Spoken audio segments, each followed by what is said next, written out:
Something both strange and unsettling is unfolding above us.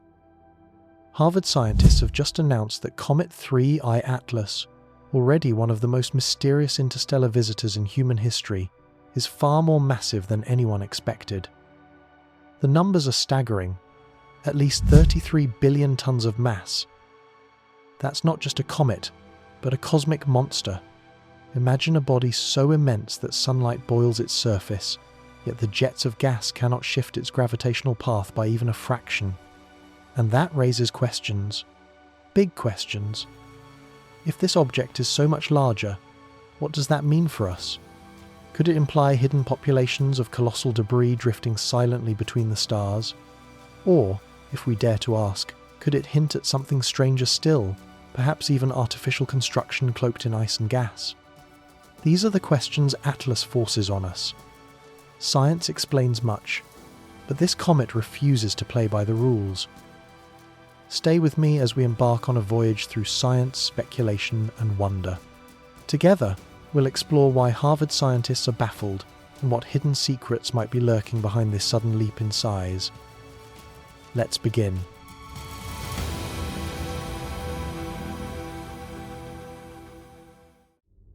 When Harvard scientists released their findings, one detail stunned the astronomy community. Atlas is so massive that its path remains almost untouched by the sublimating gases pouring from its surface. That lack of measurable push implies a bulk greater than anyone had modelled before. In the world of comet science, this is deeply unusual. Most comets are fragile, porous bodies, ice-rich remnants that respond visibly to the faintest of nudges. As the sun's warmth liberates gas from their frozen cores, these jets act like tiny thrusters, producing measurable deviations in orbit. For astronomers, such deviations are expected, even relied upon, as part of the delicate balance that helps calculate a comet's mass and structure. But with 3I Atlas, the expected dance is strangely absent. The jets are there, the coma is bright, and yet the comet moves as though nothing at all is happening. The Harvard team, led by Avi Loeb with Richard Cloaked and Peter Verres, framed this absence as a powerful clue. By comparing 3I Atlas's observed trajectory with the path predicted, if only gravity were at work, they found the two nearly identical. If sublimating gases are failing to shift it, then the comet must be overwhelmingly massive, too heavy for such forces to make a difference. This transforms 3I Atlas from a mere visitor into something closer to a drifting mountain, a bulk of billions upon billions of tons carrying the memory of another star system. Consider the scale implied. Imagine a solid block of material kilometers across, heavy enough that the steady exhaust of hundreds of tons of gas per second cannot alter its course. This is the cosmic equivalent of a feather brushing against a boulder.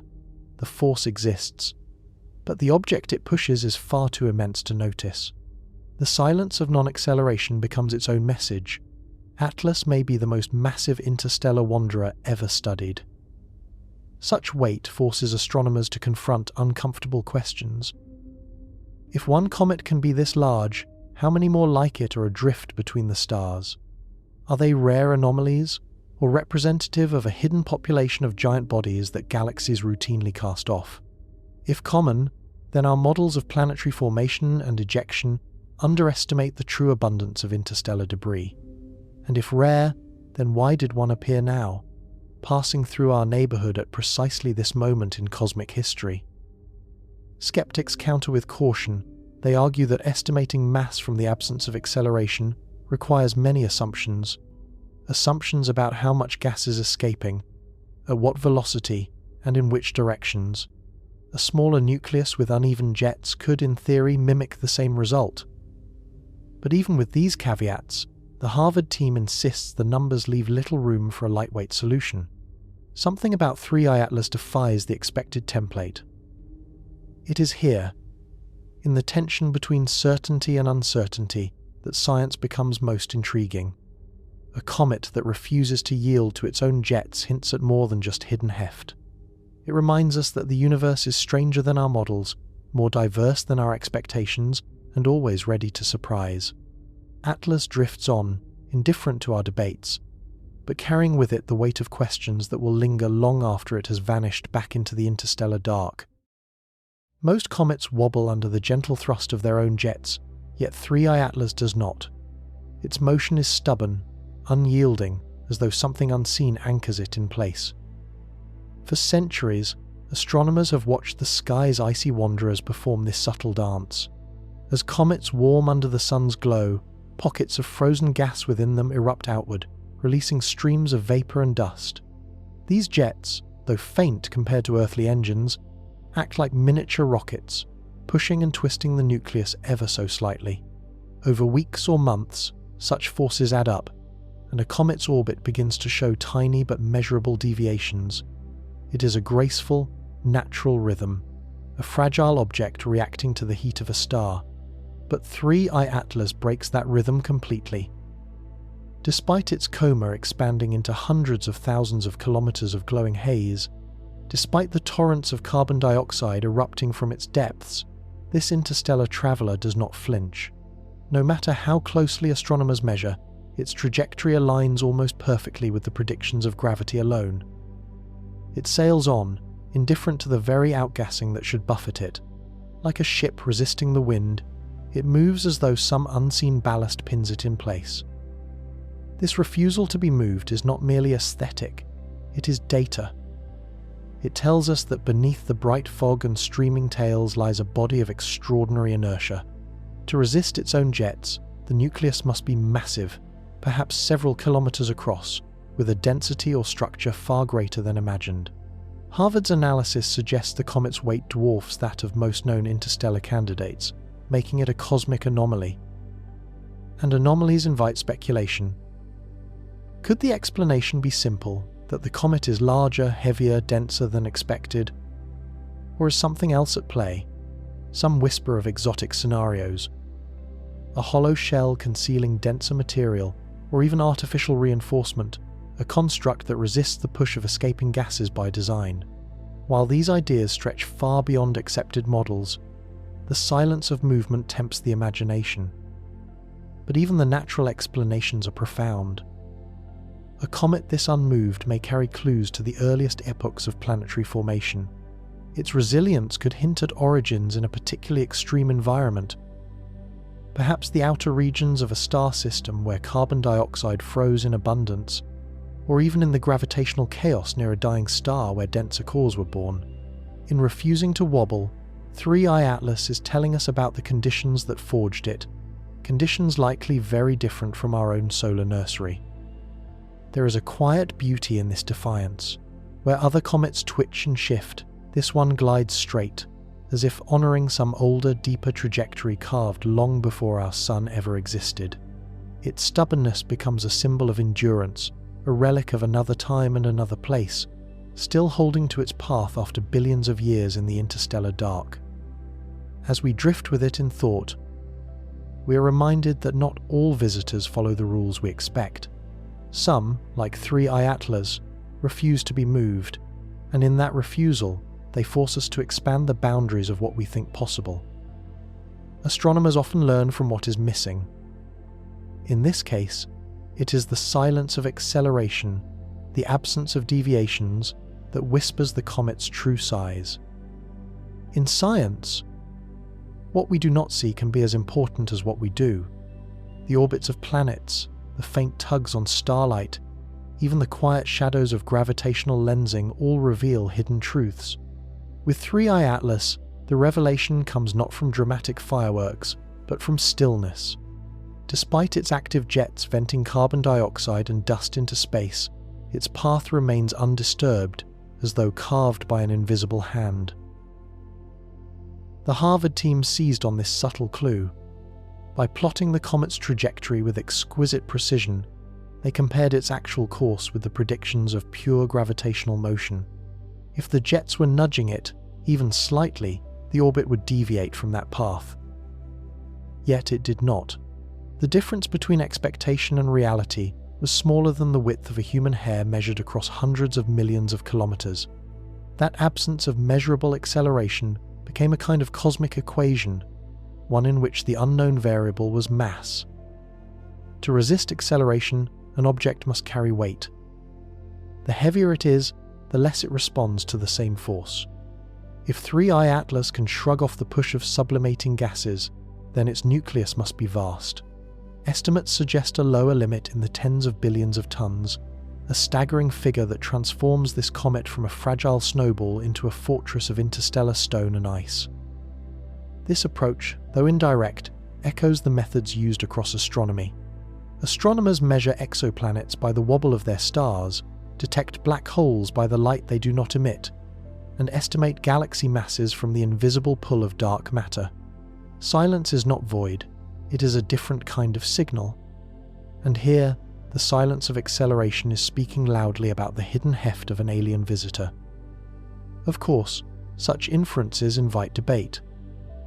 Critics argue that estimating mass from a lack of movement depends heavily on assumptions. What if the gas jets are weaker than expected? What if they vent unevenly, cancelling one another's thrust? Could a small, lightweight nucleus masquerade as a giant simply because its activity is oddly balanced? These counterpoints remind us that silence can sometimes mislead, and that nature often finds ways to play tricks on human perception. But even with such cautions, the consensus is growing that 3I Atlas is at least extraordinarily heavy. If not uniquely so, its behavior stands apart from every other comet we have studied. Whether it is 10 times heavier than expected or 100, the implications ripple through our understanding of how interstellar debris forms, survives, and drifts through the galaxy. There is a haunting poetry in this. Imagine standing in a quiet forest and noticing not the rustle of leaves, but their stillness, the way they refuse to stir even as the wind blows. That is what astronomers see when they track 3I Atlas. The gas jets hiss, the coma expands, but the nucleus remains unmoved. From that silence, we are left to calculate the weight of an ancient traveller, a silent messenger from another sun, telling its story not through motion, but through refusal. The lower limit proposed is staggering. Tens of billions of tons, enough mass to make the comet's tiny nucleus a mountain adrift in space. When we imagine a comet, we often picture something fragile and fleeting, a dusty snowball that streaks across the night sky, its tail dissolving like mist. Yet 3I Atlas challenges that image. At its heart lies a nucleus so heavy that the numbers boggle the mind. Billions upon billions of tons bound together, packed into a body that drifts silently through the void. It is, in essence, a piece of another world, a fragment of planetary construction flung loose from a distant star system and set on a journey lasting millions of years. To picture such weight, consider Earth's tallest mountains. Mount Everest rises nearly 9 kilometers into the sky, its mass composed of countless rocks, ice, and layers of ancient stone. Now imagine a mountain like that, shrunk into a compact sphere, cold and dark, sailing through interstellar space. That is the vision scientists evoke when they describe the scale of 3I Atlas's nucleus. What makes this all the more extraordinary is the way it hides its size. To our telescopes, we do not see the nucleus directly. Instead, we see the glowing coma, a cloud of gas and dust expanding for hundreds of thousands of kilometers, lit by sunlight. The nucleus itself remains shrouded, hidden within that haze, a mountain veiled in fog. Only through indirect measures, through the silence of its unmoving path, through the analysis of its chemical output, do we begin to glimpse its true form. This hidden mountain forces us to rethink how interstellar objects might form. To build such a mass requires extraordinary conditions. Perhaps the cold outskirts of a planetary system, where frozen ices accumulate for eons, or perhaps the violent outskirts of a forming world where collisions fuse rubble into denser cores. Whatever the birthplace, it must have been a crucible capable of forging giants. And yet, for all its scale, 3I Atlas remains vulnerable. The gases venting from its surface, the fractures etched into its skin, remind us that it is not indestructible. Like a mountain carved by wind and rain, it will erode as it draws closer to our sun, shedding billions of tons of dust into space. Its tail will stretch across millions of kilometers, and yet the mountain at its core will remain largely intact, an unyielding heart of ice and rock, older than human history. Speculation creeps in here as well. Could such mass, hidden beneath a cloak of gases, conceal something more exotic? Could what looks like a comet be something engineered, its weight deliberate, its resistance purposeful? While mainstream science leans toward natural explanations, the very scale of the object invites more adventurous ideas. After all, the galaxy is vast, and the possibilities it holds are greater still. For now, what we know is enough to inspire awe. 3I Atlas is not a feather drifting on cosmic winds, it is a mountain in motion, a monument of mass carried across the stars. Hidden in darkness, it whispers of distant worlds, and reminds us how small we are in a universe where even comets can rival mountains. Avi Loeb, Richard Cloé, and Peter Veris work together to piece the puzzle. Their methodology is controversial, but their results cannot be ignored. Each of these scientists brings a different thread of expertise to the tapestry. Avi Loeb, well known for both bold ideas and willingness to step into controversial territory, has long argued that interstellar visitors may not all be natural. His writings on Oumuamua sparked headlines around the world, raising the possibility of artificial origins. Richard Cloaked and Peter Veris, both deeply grounded in orbital dynamics and the study of near-Earth objects, had the mathematical rigor to track Atlas with precision.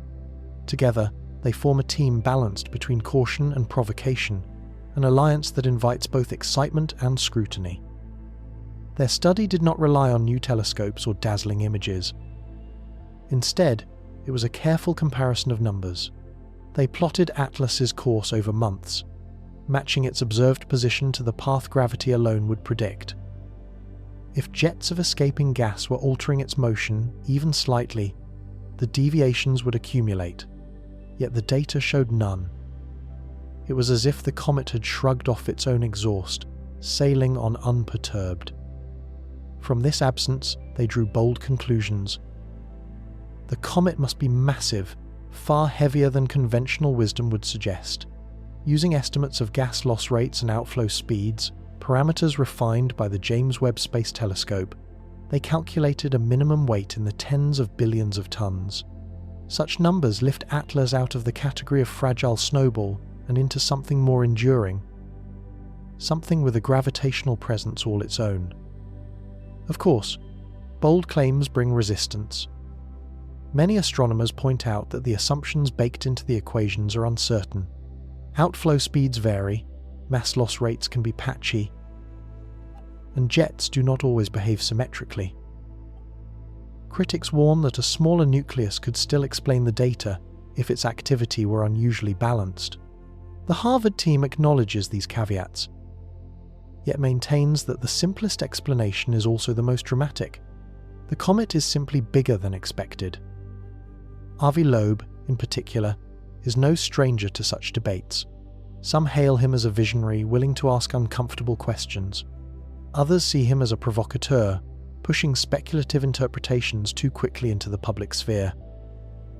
By raising the stakes, by framing the comet as anomalously massive, he forces the scientific community to wrestle openly with possibilities it might otherwise set aside. Cloaked and Veris provide the stabilizing counterpoint. Their precision in orbital mechanics grounds the argument in hard data. By carefully modeling gravitational forces, solar influences, and observational uncertainties, they anchor the team's conclusions in measurable reality. The interplay between Loeb's imagination and their rigor gives the study both its weight and its controversy. In the end, whether one agrees with their interpretation or not, the Harvard team has shifted the conversation. Atlas is no longer just another comet, it is a question mark written across the sky. Their paper invites us not only to measure, but to wonder, what does it mean if interstellar visitors can be this massive? And what else might be out there, still waiting to be discovered? Normally, sublimating ice acts like a rocket engine, changing a comet's course. For Atlas, that engine sputters uselessly against overwhelming mass. This process of outgassing is one of the most beautiful and delicate engines in the universe. Picture frozen carbon dioxide, carbon monoxide, and water ice buried within a comet's nucleus. As the comet approaches a star, solar radiation seeps into its surface, warming those frozen reservoirs until they leap suddenly into vapor. The gas bursts outward through cracks and vents, dragging tiny grains of dust along with it. From Earth, we see this as a shimmering coma and a glowing tail, but to astronomers, it is also a form of propulsion. For most comets, this propulsion is unmistakable. Outgassing produces a steady push, like the exhaust of a spacecraft, causing measurable accelerations that alter their orbits. A comet might arrive slightly earlier than predicted, or veer a fraction of a degree off course. Over time, these shifts become significant, reshaping its trajectory through the solar system. It is a subtle but undeniable reminder that comets are not passive passengers of gravity.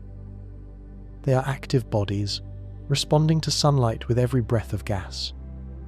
Yet with Atlas, the familiar dance is missing. The outgassing is there, telescopes confirm it. The coma swells, the tails extend, the molecules fly into space by the thousands of kilograms every second. And still, the comet refuses to move.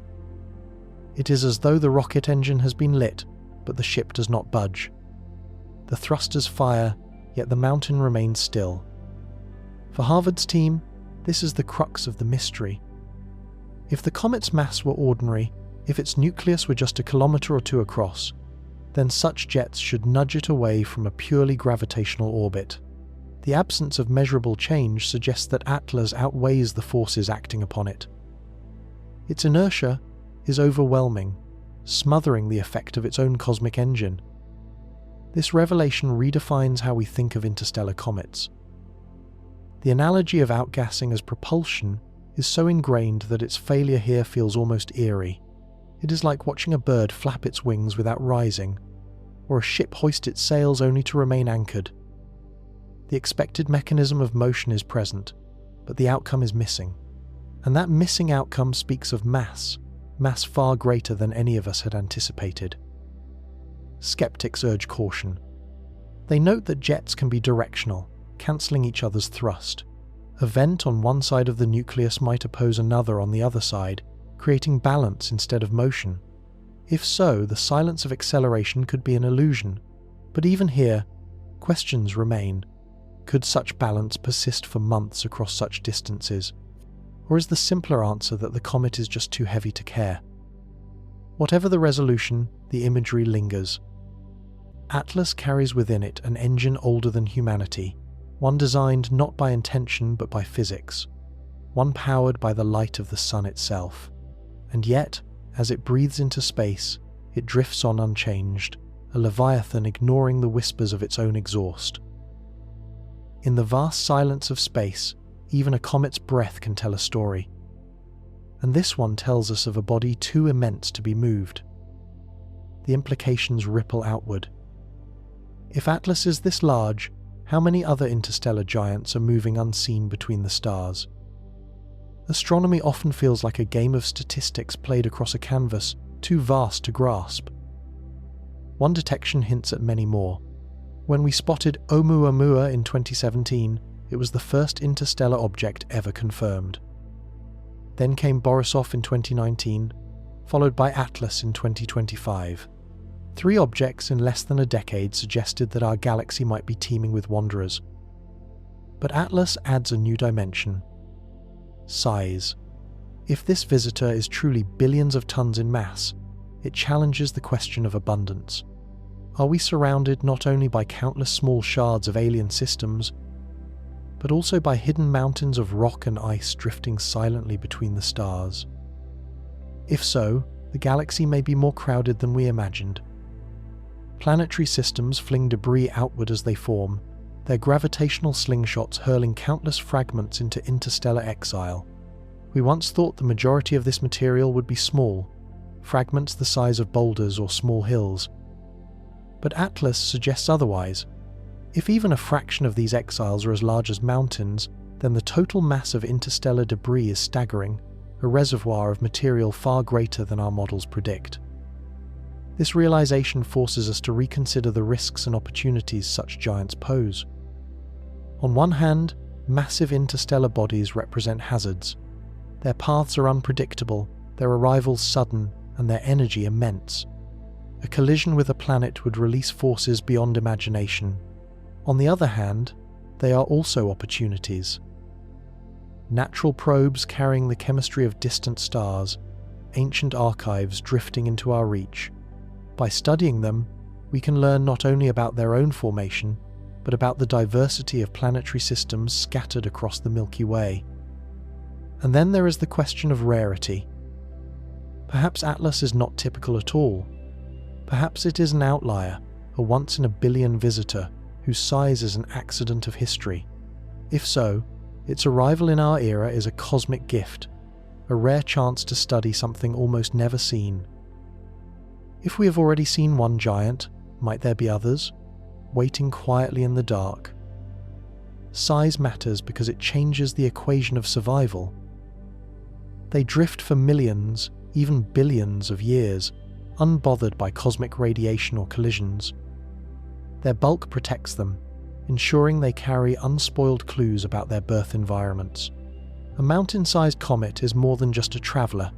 It is a time capsule from another world, shielded by its own enormity. In the silence of deep space, we cannot yet count how many of these giants roam unseen. But Atlas reminds us that size is not just a number, it is destiny. It decides what survives the journey, what stories reach us across interstellar gulfs, and how fragile or enduring each fragment of the cosmos can be. And as we drift into sleep, we are left with a haunting question. How many other hidden mountains are out there, waiting for us to notice them at last? Unlike the slender mystery of Oumuamua, Atlas appears heavier, steadier, and more comet-like, but also vastly stranger. When Oumuamua was first spotted in 2017, it sparked both wonder and controversy. Its shape seemed elongated, perhaps like a cigar or a flattened shard, and it displayed an odd acceleration that couldn't easily be explained by gravity alone. For a time, the world debated whether it was truly natural or perhaps something artificial. A probe, a relic, a fragment of alien design. The object slipped away before the questions could be answered, leaving a lingering sense of mystery in a scientific community divided between caution and speculation. In contrast, Atlas carries itself differently. It does not dart or tumble erratically. It does not glide with the delicate acceleration that unsettled astronomers studying Oumuamua. Instead, it moves with calm weight, resisting every push, as if anchored to its trajectory. Where Oumuamua seemed elusive and almost playful, Atlas feels monumental, a presence rather than a ghost. And yet, the comparison is not as simple as natural versus artificial, comet versus enigma. For while Atlas shows the signs of a comet, the coma, the tails, the outgassing, it is precisely the scale of these signs that unsettles scientists. The coma is rich in carbon dioxide, brighter and more expansive than expected. The tails shimmer with unusual chemistry. Its refusal to respond to outgassing is not just different from Oumuamua, but different from any comet we know. Both objects, in their own ways, defy the categories we try to place them in. The contrast deepens when we consider what each represents about interstellar space. Oumuamua was light and fleeting, a whisper of something fragile hurled from a distant system. Atlas, by contrast, is heavy and enduring, a monument of ice and stone that has survived eons of travel. One taught us that interstellar visitors exist, the other teaches us they can be giants. Taken together, they paint a picture of staggering diversity, a galaxy filled with wanderers, each carrying secrets of its birth. Speculation thrives in the space between these comparisons. If Oumuamua's strange acceleration raised whispers of technology, then Atlas's immense size raises its own questions. Could these objects represent different classes of travelers, some natural, some not? Or are we simply seeing the breadth of what nature can create when stars form planets, and fling their remnants into the dark. Even in their differences, both objects share a common theme.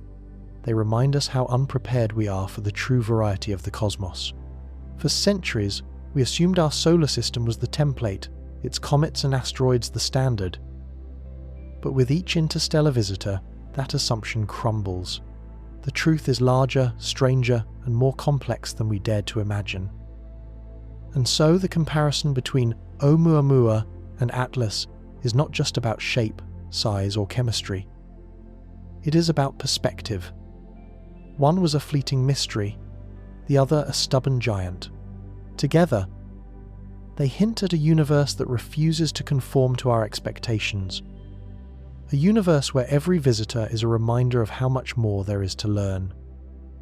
Borisov resembled a normal comet, but Atlas, with its weight and scale, feels more like a disruption to the rulebook.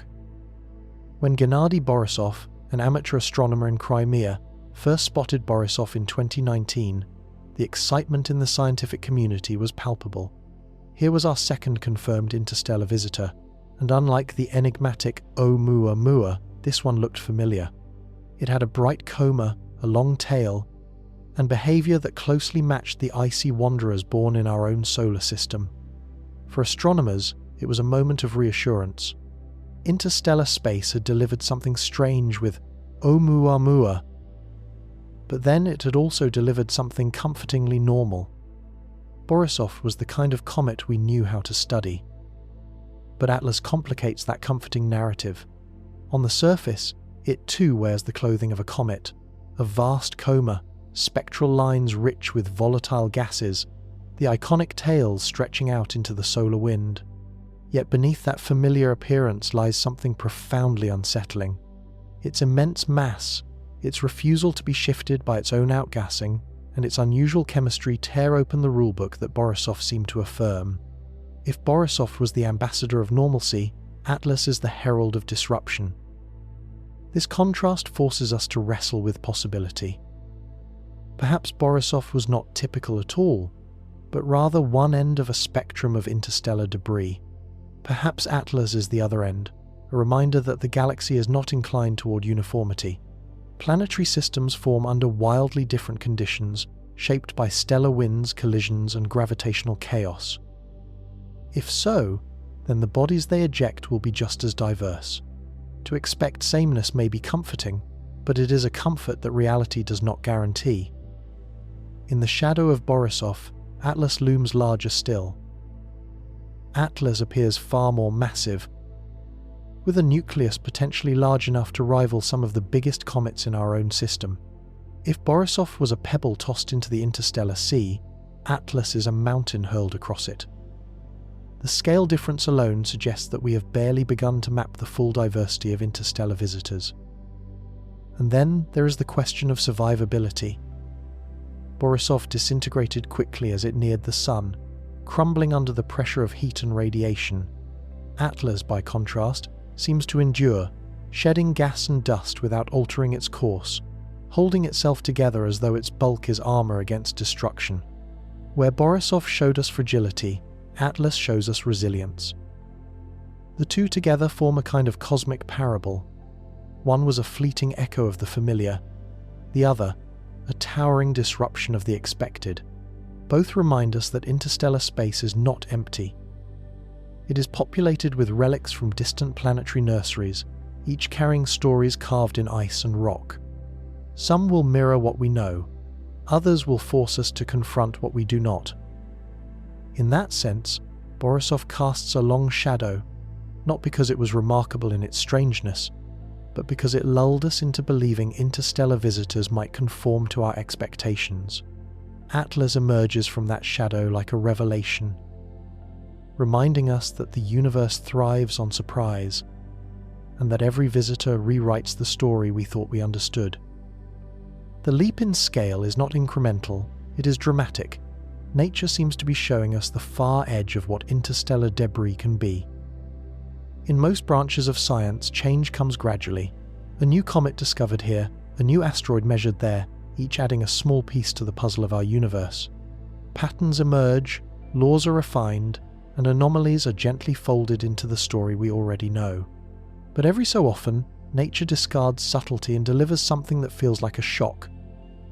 A data point so far from the expected range that it redraws the entire landscape. Atlas is one such point. Consider the sequence.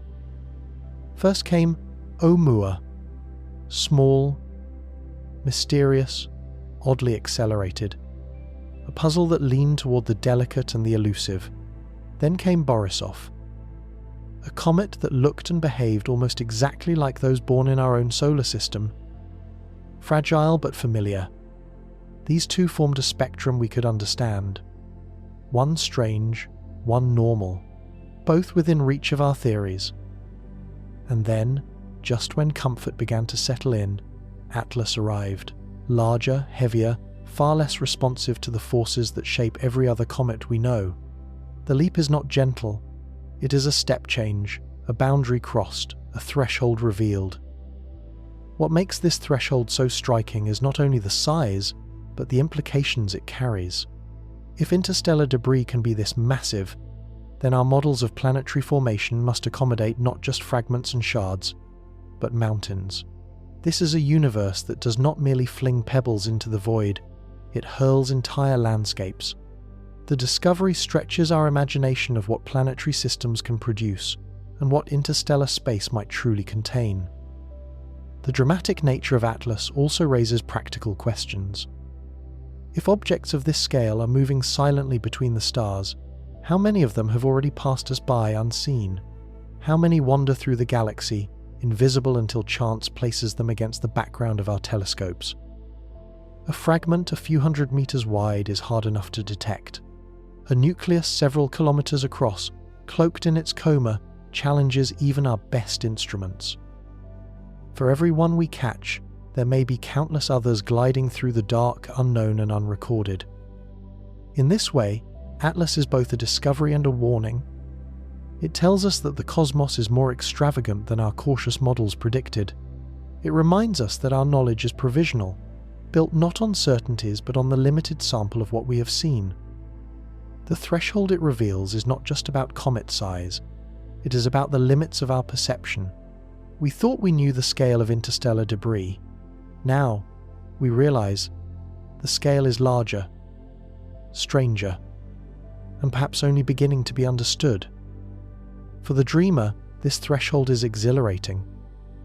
It suggests a galaxy alive with diversity, filled with travelers of every shape and size. For the scientist, it is humbling. It calls for new models, new surveys, and new questions about the distribution of matter in our galaxy. And for the rest of us, it is a reminder of the simple truth that keeps us gazing upward. The universe will always exceed our expectations, always find a way to reveal thresholds we did not know existed. The leap in scale is not incremental, it is dramatic. Nature seems to be showing us the far edge of what interstellar debris can be. In most branches of science, change comes gradually. A new comet discovered here, a new asteroid measured there, each adding a small piece to the puzzle of our universe. Patterns emerge, laws are refined, and anomalies are gently folded into the story we already know. But every so often, nature discards subtlety and delivers something that feels like a shock, a data point so far from the expected range that it redraws the entire landscape. Atlas is one such point. Consider the sequence. First came Oumuamua, small, mysterious, oddly accelerated, a puzzle that leaned toward the delicate and the elusive. Then came Borisov, a comet that looked and behaved almost exactly like those born in our own solar system, fragile but familiar. These two formed a spectrum we could understand. One strange, one normal, both within reach of our theories. And then, just when comfort began to settle in, Atlas arrived.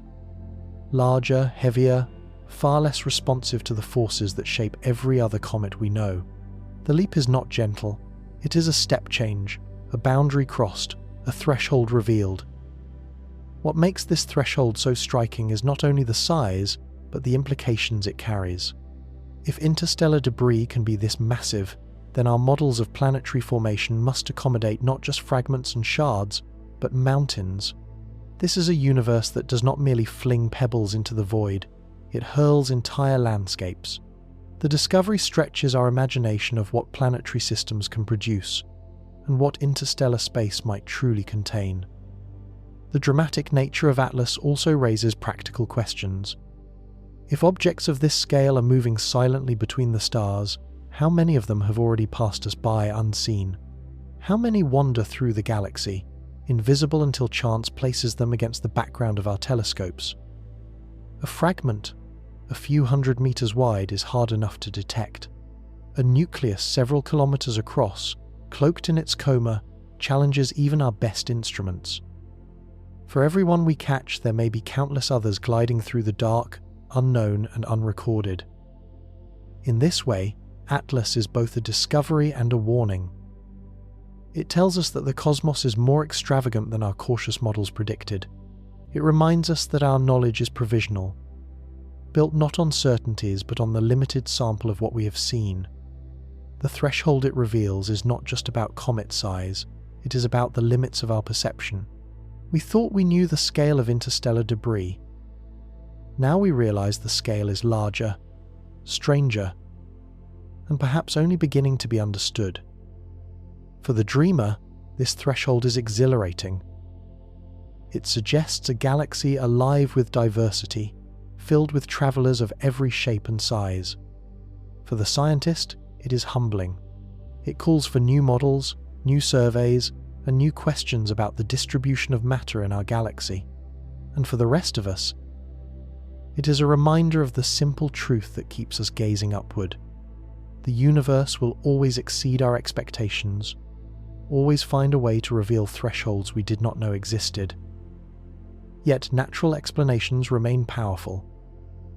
Alien chemistry, ancient formation zones, and frozen CO2, rich ices, could all conspire to create this result. When faced with the unknown, the human mind often leaps toward the extraordinary.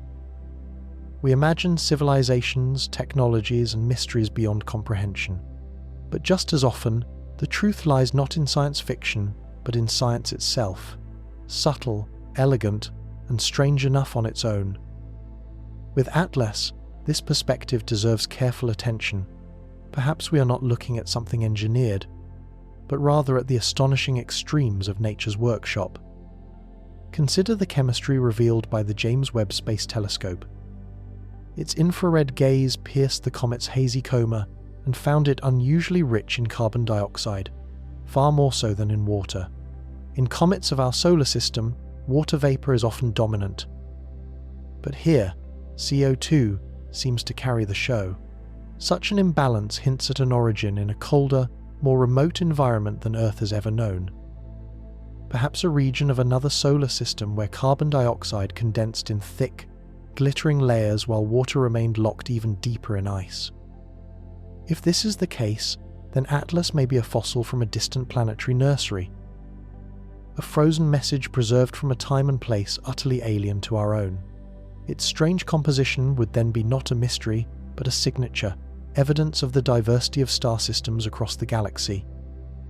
One world grows comets filled with water, another grows them filled with carbon dioxide.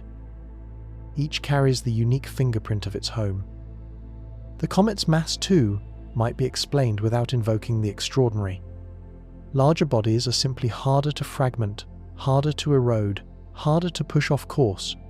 If Atlas began life as an oversized planetesimal, a building block that never quite grew into a planet, then its survival makes sense. It could have been ejected billions of years ago during a violent reshuffling of orbits in its parent system, wandering ever since, shielded by its sheer bulk from the attrition that grinds smaller objects to dust. Even its refusal to accelerate under outgassing can be framed as a natural outcome. What feels like defiance may simply be physics playing out on a grander scale than we are used to seeing. To hold to the case for nature is not to dismiss the allure of exotic ideas. It is instead to marvel at how remarkable the natural universe already is. The cosmos does not need help to surprise us. It produces comets that glow green with cyanide, asteroids that split themselves apart under sunlight, and planets that orbit so close to their stars they rain molten glass. Atlas may simply be the latest in this gallery of natural wonders, a reminder that reality is already stranger than our imagination often credits. And perhaps that is the deeper lesson. If nature alone can craft a comet this massive, this chemically unusual, and this stubborn against the forces that act upon it, then our galaxy is richer and more diverse than we dared assume. Sometimes, the natural explanation is not only sufficient, it is wondrous enough to keep us awake in awe, or lull us into sleep with dreams of distant worlds where comets like Atlas are born. JWST observations revealed a coma dominated by carbon dioxide. This composition hints at formation in a colder, more alien nursery than our own suns. When the James Webb Space Telescope turned its mirrors toward Atlas, astronomers expected to see the familiar signature of water vapor rising from its surface. Water, after all, is the dominant component in most comets of our solar system. But instead, the data told a different story, one in which carbon dioxide was not a minor player, but the star of the show. The discovery startled researchers. On Earth, carbon dioxide is an invisible, ever-present gas, part of our breath and our climate. In comets, it is usually present but not overwhelming, a companion to water rather than its replacement. For Atlas, the roles are reversed. Its coma glows with CO2 emissions, while water seems strangely muted. This imbalance suggests that the comet was forged in an environment where temperatures plunged so low that carbon dioxide could freeze in abundance. While water ice may have formed deeper below the surface, hidden from immediate release. Such conditions do not exist in our solar system today, at least not in familiar places. They point to a nursery far from the warmth of a parent star, perhaps at the icy outskirts of a protoplanetary disk, or even in a system orbiting a cooler, dimmer sun. To find carbon dioxide dominating a comet's chemistry is to read a message from a place fundamentally unlike our own, a frozen archive of alien weather and planetary birth. For astronomers, this evidence is more than a chemical curiosity. It is a reminder that comets are time capsules, preserving the conditions of their formation. Each volatile molecule is a page in a cosmic diary, telling us what was abundant, what was scarce, and what temperatures ruled the skies when the comet was born. In the case of Atlas, that diary describes a world colder and more exotic than the cradle of Earth. And yet, the questions only deepen. Why is the CO2 so dominant in the present coma? Has water sublimated away during eons of travel through interstellar space, leaving carbon dioxide as the survivor? Or was the comet always this way, a creature of an alien environment unlike anything our system has produced?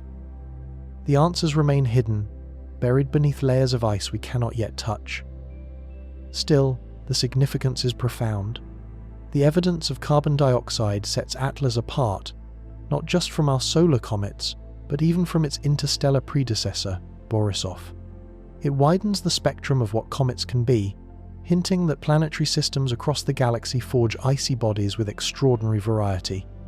In its chemistry, Atlas is both alien and familiar, a reminder that the elements we know so well on Earth can combine in ways that feel utterly foreign. As the comet continues its journey, its carbon dioxide trail lingers like a faint perfume across the solar system, a signature written in molecules. It tells us of a world we may never see, a star we may never visit, but whose story now flows invisibly through our own skies. To watch Atlas is to glimpse not only a comet, but the frozen breath of another sun's creation. If Atlas is heavier than expected, it may be preserving conditions from a stellar neighborhood older and harsher than our own. Astronomers often describe comets as time capsules. Locked within their ice, dust, and frozen gases are the fingerprints of the environments where they first formed. For most comets in our solar system, this means the Kuiper Belt or the Oort cloud, vast reservoirs of frozen debris where water ice, carbon monoxide, and organics can survive untouched for billions of years. But Atlas is no ordinary comet. With a mass estimated at 33 billion tons or more, it might hold not just a record of its birthplace, but of an entirely different era of galactic history. Picture a stellar nursery unlike our own. A region crowded with stars, their radiation harsh and unrelenting, their winds sweeping volatile gases into strange combinations. Here, giant planets may have stirred the disk with violent gravity, ejecting enormous fragments of rock and ice into interstellar space. Atlas, in this view, is a survivor of that chaos. Its size is not accidental, but the result of collisions and mergers, building a nucleus so massive that it could withstand ejection and endure the long, cold journey between the stars. Its chemistry supports this idea. Observations with the James Webb Space Telescope reveal a coma dominated by carbon dioxide, a signature unlike the water-rich comets we know best. Such an abundance of CO2 suggests a nursery colder and more alien than the Sun's, where carbon dioxide could freeze in thick layers, while water ice remained buried or absent. If so, then Atlas is a message in chemical form, carrying the story of a stellar neighborhood we will never see directly. The implications ripple outward. If comets like Atlas are possible, then the galaxy is far more diverse than our current models suggest. Planetary systems may sculpt their debris in wildly different ways, producing not just fragile snowballs but interstellar mountains. Each one would be a frozen witness to the conditions of its home system, waiting silently until chance sends it drifting past a distant star. Skeptics caution restraint. The size estimates rely on assumptions about gas flow and dust production, and the uncertainties remain large. Yet even with those caveats, the possibility is profound. To imagine Atlas as a preserved fragment of an ancient neighborhood is to imagine holding a piece of galactic history in our telescopes. Its mass, its chemistry, its silence, all of these are pages in a story written billions of years ago. For us, that story is fleeting. Atlas will soon fade into the distance, continuing its journey through the Milky Way. But in its brief passage, it reminds us that the galaxy is not uniform. It is a mosaic of environments, each one leaving its mark on the comets it casts out. Atlas may be the first of its kind we have seen, but it will not be the last. And with each visitor, we add another piece to the great archive of the cosmos, an archive written not in words but in ice, dust, and the enduring weight of billions of tons. Harvard's claim is careful. They do not declare an exact size, only a lower bound, and that lower bound is already colossal. In science, certainty is a rare commodity. Observations are filtered through distance, noise, and the limitations of our instruments. The further we look into space, the more tentative our conclusions must become.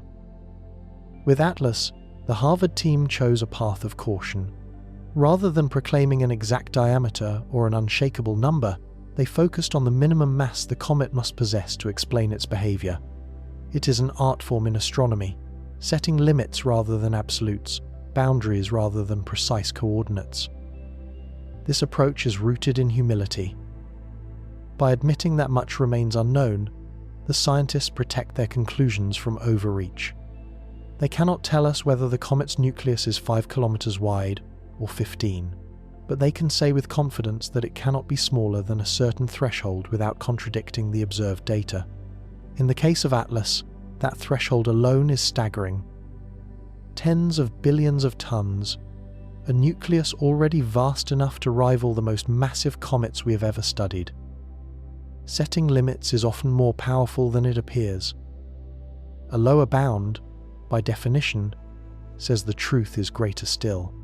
When a scientist declares that a comet is at least a certain size, they are hinting at possibilities that extend into realms uncharted. For Atlas, this means the reality could be even grander. The mountain in space even more immense than our cautious estimates suggest. The uncertainty itself becomes a source of wonder. And yet, the act of setting limits also invites debate. Critics point out that the boundary is only as good as the assumptions used to draw it. If gas outflow speeds differ from the estimates, if jets are misaligned or underestimated, then the lower bound could shift. This is the nature of scientific discourse. Each claim is tested, challenged, and reshaped through discussion. What remains remarkable is that even when stripped to its most conservative estimate, Atlas still emerges as something extraordinary. There is a quiet beauty in this restraint. In a world where headlines often chase absolutes, the Harvard team reminds us that truth often lies in ranges, in careful boundaries rather than bold declarations. To measure the immeasurable requires patience, and to accept uncertainty requires wisdom. For the dreamer listening, there is comfort in this as well. The comet itself does not change whether we measure it precisely or not. It drifts through space, indifferent to our debates, carrying with it the secrets of its origin. What matters is that even in our most cautious framing, it remains immense, a reminder of nature's capacity for scale. And perhaps that is the lesson hidden in the art of setting limits. Not every mystery yields its full truth. Some remain cloaked, offering us only glimpses. But even those glimpses are enough to expand our sense of what is possible. With Atlas, the lower bound is not just a number. It is an invitation to imagine what lies beyond it. In the uncharted territory where the true scale of the comet waits, still hidden in darkness. Estimating nucleus size through a cloud of glowing dust and gas is like measuring a candle hidden in fog. The answers are always slippery. When we look at comets, what our eyes or telescopes actually see is not the solid heart, but the veil surrounding it, the coma. This halo of vapor and dust, lit by sunlight, can stretch for hundreds of thousands of kilometers, dwarfing the tiny nucleus hidden at its core. The nucleus itself, the true comet, is only a fraction of what appears in our images. In the case of Atlas, that means the mountain-sized body, suspected by scientists, is buried deep beneath layers of radiance and haze. For astronomers, this poses a challenge as old as comet studies themselves. Light scatters in unpredictable ways through the coma. Dust particles glow differently depending on their size and composition. Gas emissions shift with the wavelength of observation. To disentangle the solid from the shining, scientists must build complex models, subtracting the glow of the coma in hopes of glimpsing the size of the hidden core. But no matter how carefully it is done, uncertainty lingers. In Atlas, the problem is magnified. Its coma is unusually active, dominated by carbon dioxide instead of water. This chemistry means the coma forms even further from the Sun, swelling larger and brighter long before the comet approaches close enough for traditional measurements. The nucleus, already difficult to isolate, becomes a phantom within its own brilliance. Each attempt to calculate its size must navigate the shimmering interference of its own vaporous shroud. This difficulty feeds into the debate. NASA's estimates, based on Hubble imagery, suggest a wide possible range, from less than half a kilometer to more than 5 kilometers in diameter. The Harvard team, by contrast, sidesteps the coma's confusion by relying on orbital mechanics, deducing mass from the absence of acceleration. Both approaches circle the same hidden truth, but from different angles, one through light, the other through motion. Each carries its uncertainties, and together they highlight the central problem. The coma conceals as much as it reveals. And yet, there is poetry in this concealment. The very feature that hides the nucleus is also what makes comets so enchanting. Without the coma, they would be dark rocks slipping silently through the sky. With it, they become luminous travelers, painting tales across the heavens, inspiring myths and awe for millennia. Their beauty is inseparable from their mystery. For Atlas, the problem of the coma may never be solved with certainty. But perhaps that is part of its gift. It reminds us that not every secret is meant to be fully unveiled, that sometimes the fog itself is part of the story. To measure a candle in fog is frustrating to science but soothing to the imagination. We know the flame exists, but its shape and size are softened, blurred, made dreamlike. In the same way, the nucleus of Atlas remains elusive, a mountain hidden behind a veil of starlight and gas, inviting us not only to calculate but to wonder. NASA places the nucleus between 440 meters and 5.6 kilometers, a wide gulf that leaves plenty of room for interpretation. This range, stretching from a modest hill to a mountain larger than some islands, reflects both the challenges of observing distant comets and the caution of scientific reporting. NASA's numbers are deliberately conservative, designed not to promise more than the data can safely support. By presenting such a broad span, they acknowledge both the limitations of our instruments and the complexity of Atlas's behavior. The lower end of the estimate, 440 meters, paints a picture of a nucleus no larger than a city block, still immense by human standards but relatively ordinary in cosmic terms. At that size, Atlas would be comparable to many known comets in our solar system, fragile, active, and easily influenced by outgassing. Yet the observed lack of measurable acceleration makes this possibility difficult to reconcile. How could something so small resist the push of its own jets? The physics seems uneasy with such modest dimensions. The upper bound, however, 5.6 kilometers, casts the comet in a very different light. A nucleus of this scale would rank among the largest interstellar objects ever studied. Its mass measured in tens of billions of tons. Such a body would glide with the stately inertia of a mountain, shrugging off the feeble thrust of escaping gases. This interpretation aligns more closely with the Harvard team's conclusions, though it still leaves questions about whether even 5.6 kilometers is enough to explain the comet's stubborn steadiness.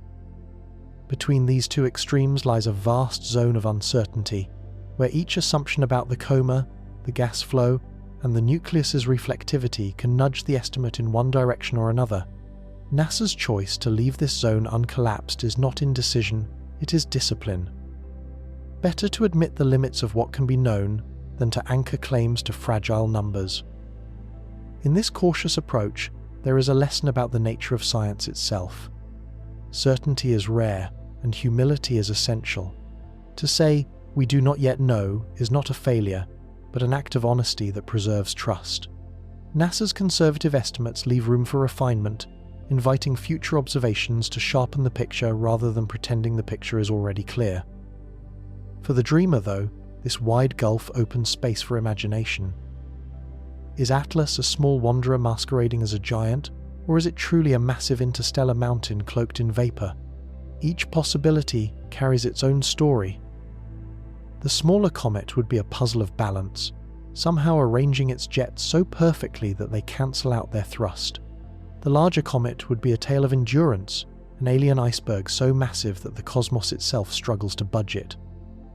Both stories are compelling, and both remain alive within the data. As Atlas drifts onward, we may never pin down its exact dimensions. But perhaps that is the point. The range itself, the stretch from hundreds of meters to several kilometers, reminds us that the universe resists neat boundaries. In the twilight of uncertainty lies wonder. And in that wonder lies the quiet invitation to keep watching the skies. Loeb's team argues that even the largest of those estimates might not be enough. Their lower bound starts near NASA's ceiling. Where NASA's estimates tread cautiously, leaving a broad gulf of uncertainty, Harvard's approach presses firmly into the higher end of the scale.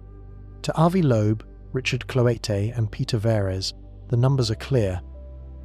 If Atlas truly resists its own outgassing with such stubborn indifference, then even 5 or 6 kilometers of nucleus may not suffice to explain it. Their calculations begin not at the bottom of NASA's range, but near its very top, and from there they build upward. This push beyond the range is rooted in a different kind of reasoning. Instead of relying on brightness and coma models, methods tangled in assumptions about reflectivity and dust, the Harvard team examines the comet's trajectory itself. They ask, how much mass is required to make the comet so unmoved by its own venting? The answer, in their equations, is staggering. To shrug off jets, measured in hundreds of kilograms per second, the comet must possess an inertia that borders on monumental. By starting near NASA's ceiling, the team implicitly casts doubt on the smaller values. A comet of only half a kilometer, they argue, would wobble noticeably under the same forces. Even a few kilometers in diameter might not provide sufficient heft. Instead, they lean toward a nucleus that could be considerably larger, perhaps exceeding the maximum size that Hubble's data can comfortably accommodate. The contrast between the two approaches, NASA's wide caution and Harvard's confident push reflects not just differences in data, but differences in philosophy. One emphasizes restraint, leaving room for uncertainties. The other highlights the extraordinary, using absence of evidence as evidence of absence. Both perspectives are necessary, and both create tension within the scientific community. For supporters of Loeb's team, the argument is refreshing. It dares to treat the anomaly as real rather than as an illusion of measurement. It acknowledges the extraordinary scale implied and follows the numbers to their natural conclusion, however unsettling. To skeptics, however, the leap feels premature. They caution that assumptions about gas flow, vent orientation, and nuclear structure could all skew the result. A comet may be smaller and simply more cleverly balanced than we think. But even critics admit that Harvard's insistence cannot be brushed aside. By setting the lower bound so high, the team challenges other researchers to explain how such a massive appearance could be faked by smaller structures. It pushes the debate into sharper focus, forcing the community to weigh models carefully against the hard evidence of trajectory. For those of us listening in the quiet of the night, this scientific tug-of-war becomes part of the story's beauty. On one side stands the voice of caution. On the other, the voice of boldness. Between them lies the comet itself, gliding silently through the solar system, indifferent to both interpretations. Whether its nucleus is 6 kilometers wide or something even greater, Atlas continues to drift, vast and mysterious, a reminder that nature itself writes the final word, and it often writes beyond the ranges we expect. Some embrace the data, others caution restraint, reminding us that assumptions about outflow speeds and mass loss rates can skew the numbers. This division is nothing new in astronomy. Whenever the universe presents us with something unfamiliar, the community splits into camps of bold interpretation and careful skepticism. Atlas is no exception. On one side are those who see in its immense inertia the unmistakable signature of mass far beyond prior expectations. On the other side are those who urge patience, pointing out that every calculation is built atop a pyramid of assumptions that could shift if even one parameter is wrong. The crux of the debate lies in the invisible forces acting within the comet's coma.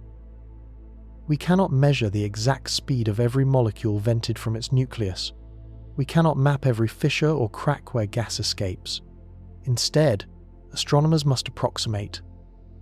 They assume average speeds, average pressures, and uniform activity. From these assumptions, equations are built, and from those equations, conclusions arise. If the assumptions wobble, so too does the conclusion. Supporters of Harvard's interpretation argue that the data are too consistent to dismiss. The comet has been tracked over months, and its trajectory has remained faithful to gravity's pull. If outgassing were significant, it should have revealed itself by now. The absence of measurable deviation, they say, is not an illusion but a fact that only a massive nucleus can explain. Skeptics counter with alternative possibilities. What if the jets are aligned in such a way that they cancel one another, producing little net thrust? What if the outflow speeds are lower than assumed, reducing the force they exert? What if the surface activity is patchy, inconsistent, or concentrated in regions we cannot yet see? Each of these possibilities would lower the required mass, bringing the comet's size back within the comfortable bounds of known physics. This tension between boldness and caution is the heartbeat of science. It is a dialogue that plays out in papers, conferences, and quiet debates over datasets. One side pushes the frontier outward, daring to imagine that the comet is larger, stranger, perhaps even anomalous. The other side pulls back, reminding us that extraordinary claims require extraordinary evidence. Both are necessary, for it is in their friction that progress is made. For listeners drifting into sleep, the divide itself becomes a kind of lullaby.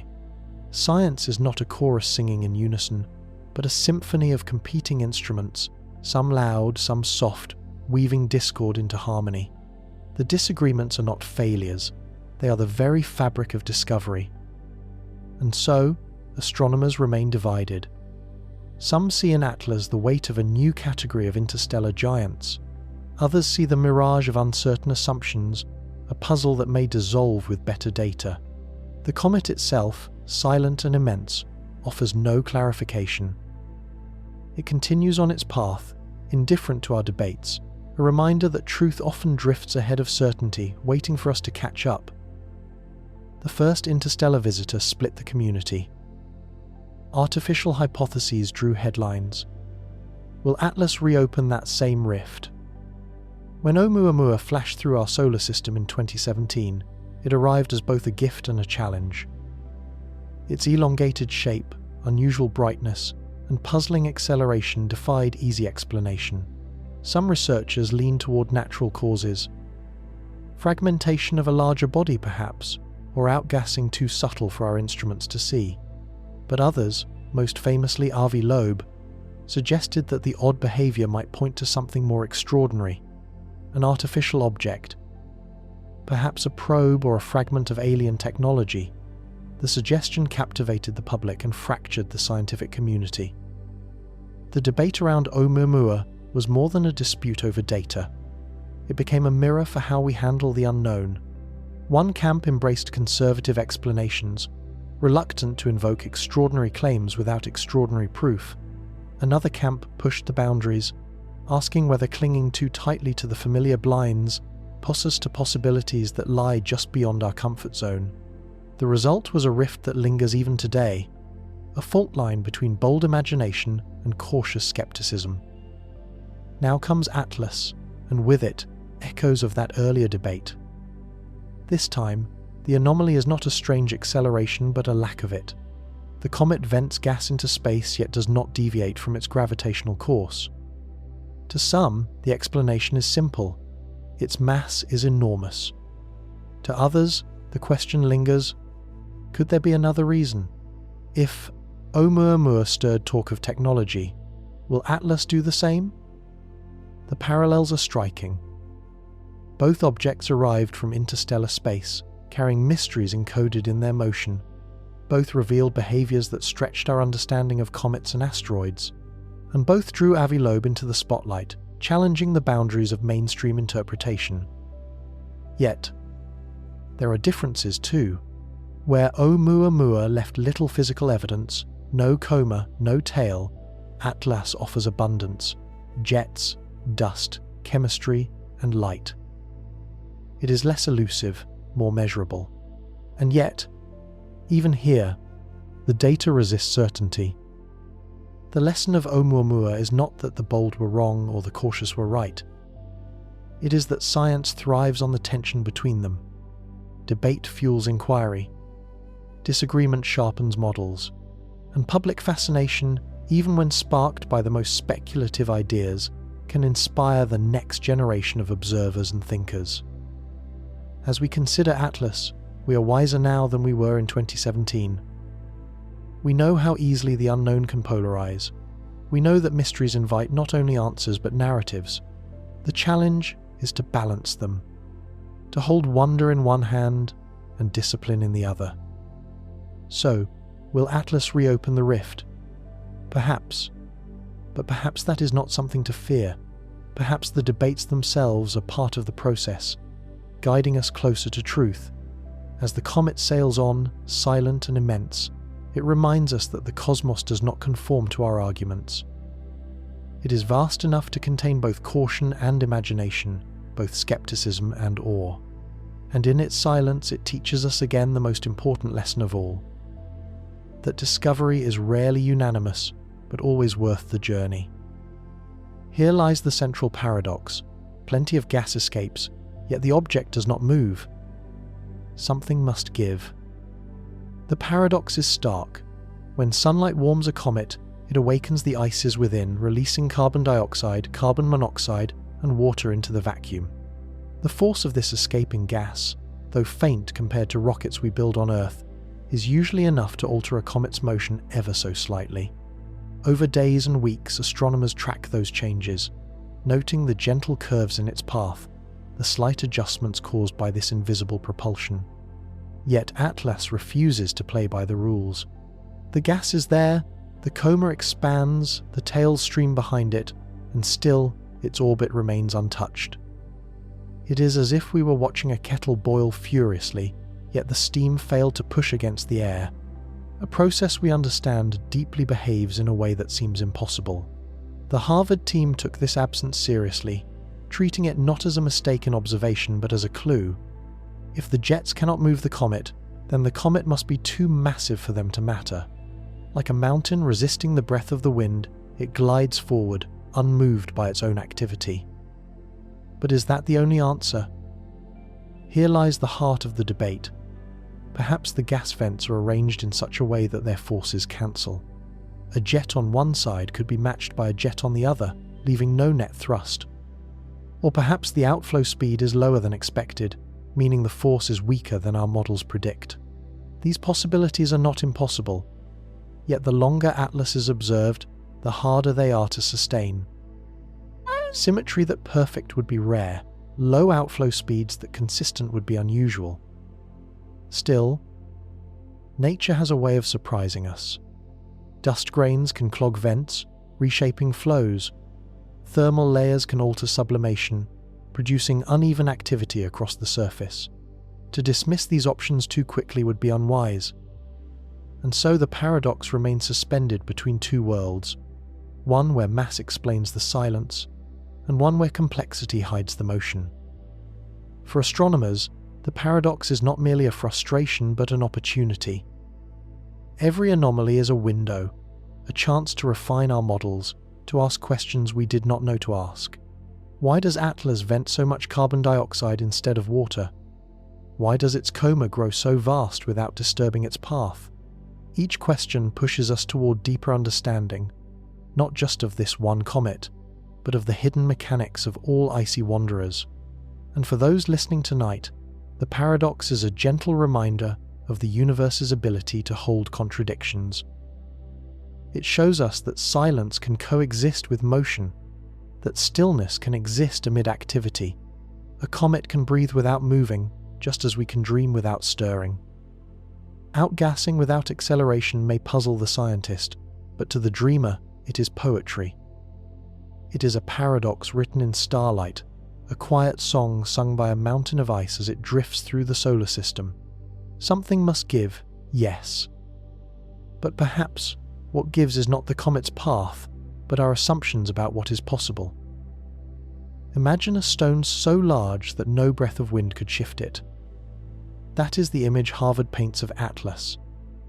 For most comets, the sublimation of ice is enough to act like a set of thrusters, nudging their paths gently off course. These tiny but persistent forces accumulate, gradually altering trajectories in ways that can be measured and predicted. Yet in the case of Atlas, those same forces appear to vanish into insignificance. The comet continues along its orbit, as though the gas jets do not exist. To account for this, Loeb and his colleagues propose the simplest explanation. The comet is simply too massive to be moved. This is the essence of the too heavy to push hypothesis. The gases are there, streaming outward in clouds of carbon dioxide and dust. They exert pressure, just as physics dictates they must. But the nucleus is so large, so packed with mass, that the effect is swallowed whole. The thrust exists, but it cannot compete with the inertia of a body measured in tens of billions of tons. Picture standing beside a mountain and blowing against its side with all your strength. The wind may ruffle the grasses, scatter dust, even carry your breath far across the slopes, but the mountain itself does not move. In the same way, the sun's warmth awakens Atlas, stirring activity on its surface, but its bulk makes such forces irrelevant. Gravity alone holds sway, pulling it forward on a steady, unbroken line. Critics note that this hypothesis leans heavily on assumptions.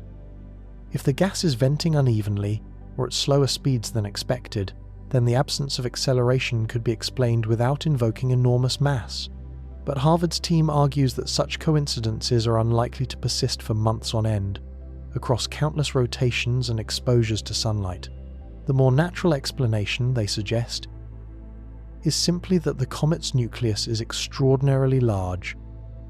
This view, if correct, places Atlas among the most massive interstellar bodies ever observed. It also challenges our models of what kinds of debris planetary systems can produce and eject. How common are such giants? How often do star systems fling away objects measured not in hundreds of meters, but in kilometers? If Atlas is not unique, then the galaxy may be filled with hidden mountains drifting silently between the stars. For astronomers, the too heavy to push hypothesis is both unsettling and inspiring. It demands we expand our models of comet formation, and it reminds us that nature often exceeds the boundaries we set. For dreamers, it offers a powerful image. A cosmic mountain gliding through the void, unmoved by its own breath, carried only by the gravity of the stars it passes. In this stillness lies a kind of poetry. Atlas becomes not just a comet, but a metaphor for endurance. Vast, immovable, serene. It is a reminder that in the grand theatre of the cosmos, some players move lightly, buffeted by every force, while others, like this interstellar giant, drift on untouched, too heavy to be pushed, too massive to be swayed. Could an object be built deliberately to be this massive, to mask its acceleration, to appear as nothing more than a comet? It is a question that tiptoes on the border between science and speculation, one that captures the imagination even as it stirs skepticism. The notion of exotic engineering suggests that what we see as natural might instead be intentional. If an advanced civilization wished to disguise a spacecraft, could they cloak it in ice and dust, shaping it into the image of an ordinary comet? Could the vast weight of Atlas be a design choice? A way to prevent any small acceleration from revealing its true nature? This line of thought is not new. Ever since Oumuamua sparked discussions about artificial origins, astronomers and dreamers alike have considered whether some interstellar objects might be more than they seem. In the case of Atlas, the idea gains traction from its sheer scale. A nucleus so large that outgassing fails to shift it, such resilience could, in theory, be engineered. A heavy core of exotic materials, wrapped in volatile ices, would produce the outward appearance of a comet while concealing advanced technology within. But as seductive as the theory sounds, it comes with challenges. Engineering such an object would demand resources on a scale far beyond anything we can currently imagine. Billions of tons of material would need to be shaped, accelerated, and launched into interstellar space. To us, the idea feels almost impossible. Yet when contemplating civilizations millions of years older than ours, it is dangerous to dismiss what might be within their reach. Supporters of the idea often point to the strategic advantage of such a disguise. A probe hidden in the form of a comet would blend seamlessly into the background of the galaxy. To casual observers, it would look like nothing more than a natural wanderer, its gas jets and coma masking any signals within. Only by studying its motion carefully and noticing the absence of acceleration might we suspect something unusual. Skeptics, however, remind us that extraordinary claims demand extraordinary evidence. So far, no such evidence has emerged. Every observation of Atlas can still be explained within the framework of natural processes, volatile chemistry, immense size, or unusual outflow dynamics. To leap to artificial explanations too quickly risks overshadowing the extraordinary reality of nature itself. And yet, the allure persists. To imagine a hidden engine within, a craft cloaked in ice, is to flirt with the boundaries of possibility. Even if unlikely, such theories spark curiosity, drawing public attention and inspiring new generations of scientists to look deeper, to question more boldly. In that way, the idea of exotic engineering serves a purpose. It keeps the imagination alive, reminding us that the unknown is fertile ground for wonder. Whether Atlas is a comet forged by nature or something more deliberate, it glides through our skies indifferent to our theories. For now, it is enough to marvel at the mystery, to dream of possibilities, and to remember that sometimes the most exotic engineering belongs not to civilizations, but to the universe itself.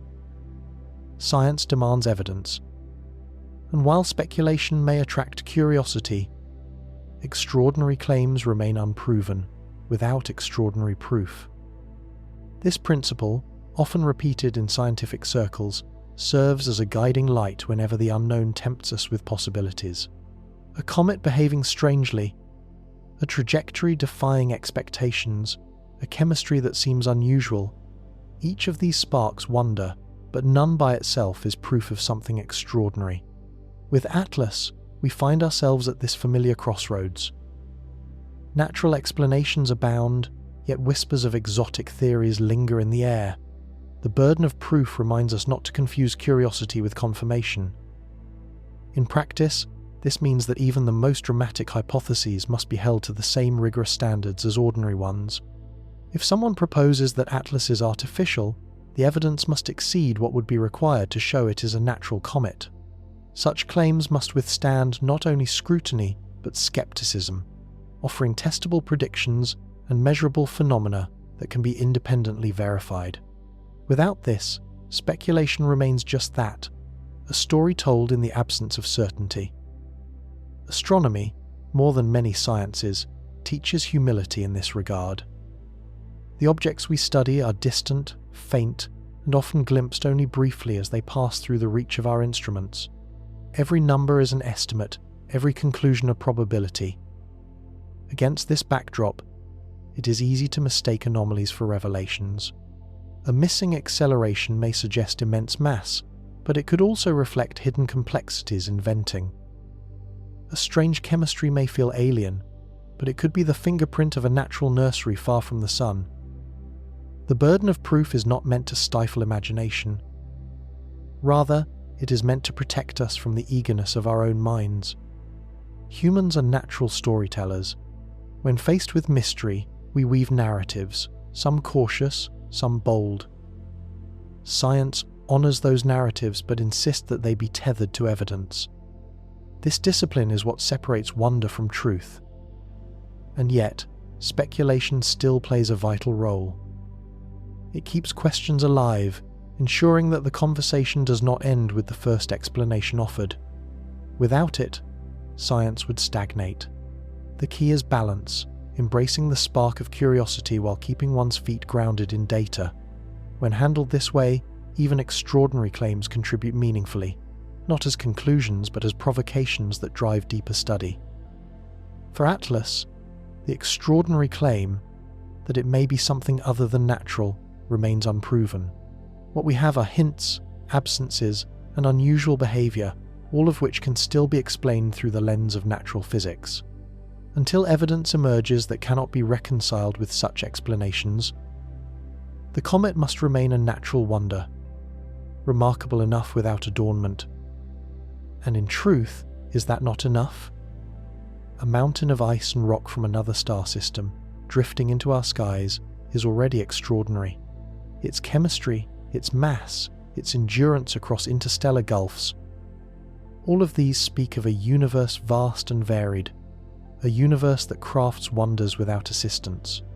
The burden of extraordinary claims reminds us to treasure this reality, to let nature's artistry stand on its own, and to wait patiently for the day when evidence, not speculation, carries us further still. If many Atlas-sized bodies exist, where did they come from? The galaxy would be littered with more debris than models allow. Astronomers have long tried to calculate how much material star systems fling into interstellar space. As planets form, their gravitational interactions act like cosmic slingshots, hurling comets and asteroids outward until they escape their parent star entirely.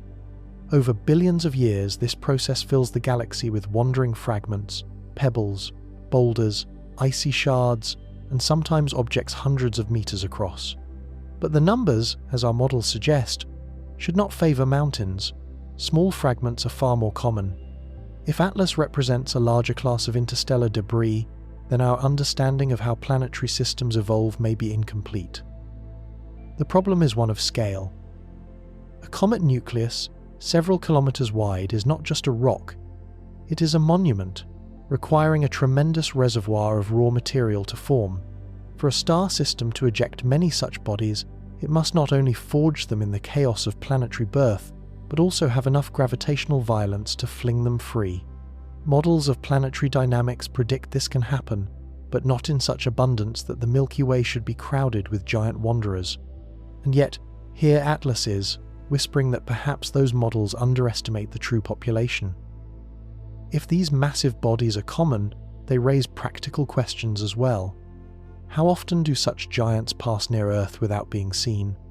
Our telescopes are improving, but detection is biased toward objects that glow brightly or happen to align with our surveys.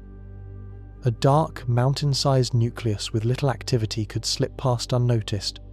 Atlas, by displaying a bright coma, revealed itself. The population problem also stirs broader implications. If interstellar space teems with these giants, then the total mass of debris drifting between stars is immense, far greater than expected. This would reshape our understanding of galactic structure. It might even play a role in seeding young systems with raw material.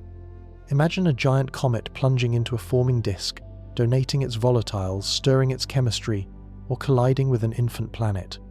The galaxy could be far more interconnected than we thought, with comets acting as messengers and gardeners on a cosmic scale. But if Atlas is rare, then its arrival in our time is remarkable, a stroke of cosmic luck that places us as witnesses to something few civilizations may ever see. This interpretation solves the population problem, but leaves us with another. Why here? Why now? Coincidence is possible, but the mind resists it. Astronomers continue to wrestle with the paradox. Either the galaxy is filled with unseen mountains, or Atlas is a rare jewel hurled into our skies against all odds. Both options expand the mystery. Both suggest that our models of planetary formation, while useful, are only sketches of a deeper truth. And so the population problem lingers, unresolved. To solve it, we will need more visitors, more data, more nights spent watching the dark sky for a glimpse of another wandering giant. Until then, Atlas stands alone, a reminder that even a single discovery can challenge the architecture of our understanding, forcing us to redraw the galaxy in our minds. Such objects require vast amounts of material. Their existence challenges how much planetary debris galaxies can realistically eject. Every comet, every asteroid, every wandering fragment of interstellar space carries within it the story of its origin. For smaller bodies, the explanation is simple enough. Planetary systems are messy places, and countless small shards are flung outward during the dance of planet formation. But when we confront a body as immense as Atlas, the numbers become difficult to reconcile. To forge something so massive and then to eject it into interstellar exile requires not only extraordinary violence but also extraordinary abundance of raw material. Here lies the mass budget crisis. The galaxy contains a finite amount of matter distributed among stars, planets, and the drifting debris between them. If bodies the size of Atlas are common, then planetary systems must be throwing away far more mass than current models suggest. The arithmetic does not quite add up. We would have to imagine worlds birthing giants, only to hurl them into the void in staggering numbers, a wastefulness that stretches credibility. Planetary dynamics can, in theory, eject large bodies. Gas giants tug comets into new orbits, slingshotting some to freedom. Close encounters between massive planets and icy planetesimals can catapult them beyond the reach of their star. But such events are rare compared to the steady trickle of smaller debris, and rarity alone may not explain Atlas. If just one giant comet like this passes through our neighborhood in a matter of decades, the implication is troubling. Perhaps there are far more out there than we can comfortably explain. The crisis deepens when we think in terms of scale. A nucleus several kilometers wide contains billions of tons of material. If even a fraction of planetary systems eject objects this large, the interstellar medium should be thick with them. Yet our telescopes, sensitive as they are, have only found a handful. Either our models underestimate their abundance, or we have been extraordinarily lucky or unlucky in spotting such a giant so soon. This dilemma forces astronomers to revisit their assumptions. Perhaps the early stages of planet formation are even more chaotic than we believe. producing surplus giants that are doomed to wander. Or perhaps Atlas is not typical at all, but a statistical outlier, a rare product of unusual conditions. Both explanations come with consequences. Either we must expand the galactic mass budget, or we must accept that our sample so far is misleading. For the dreamer, the phrase mass budget crisis takes on a poetic quality. It is not just a problem of numbers, but a reminder of how delicately we balance what we know against what we do not. The galaxy, in all its immensity, resists being neatly accounted for.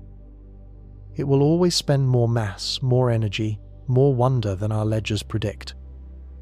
Atlas, with its colossal bulk, stands as a challenge written across the sky. Until we have more answers, it remains a question heavy with mystery, a weight pressing against both our models and our imagination. Perhaps our models are wrong. Perhaps star systems can eject more giants than we thought possible. For decades, astronomers have relied on simulations to estimate how planetary systems behave in their youth. These models show new planets forming amid swirling disks of gas and dust, colliding and migrating, scattering debris into chaotic trajectories. Many of those fragments are pulled inward and destroyed, while others are cast outward into cold exile, eventually breaking free into interstellar space. The consensus has been that most of what escapes are small, icy shards, fragile comets, rocky splinters. But if Atlas is as massive as Harvard's team suggests, then perhaps we must broaden our view of what planetary systems are capable of ejecting. The logic is simple. If we have already seen several interstellar visitors in just a few years of close observation, and one of them appears to be a giant, then large-scale ejections may be more common than previously believed. Our simulations might underestimate the violence of early planetary migrations or the sheer number of planetesimals formed in the first place. Young star systems may not merely sprinkle small debris into the galaxy. They may hurl out mountains. This possibility forces us to imagine planetary nurseries in a new light.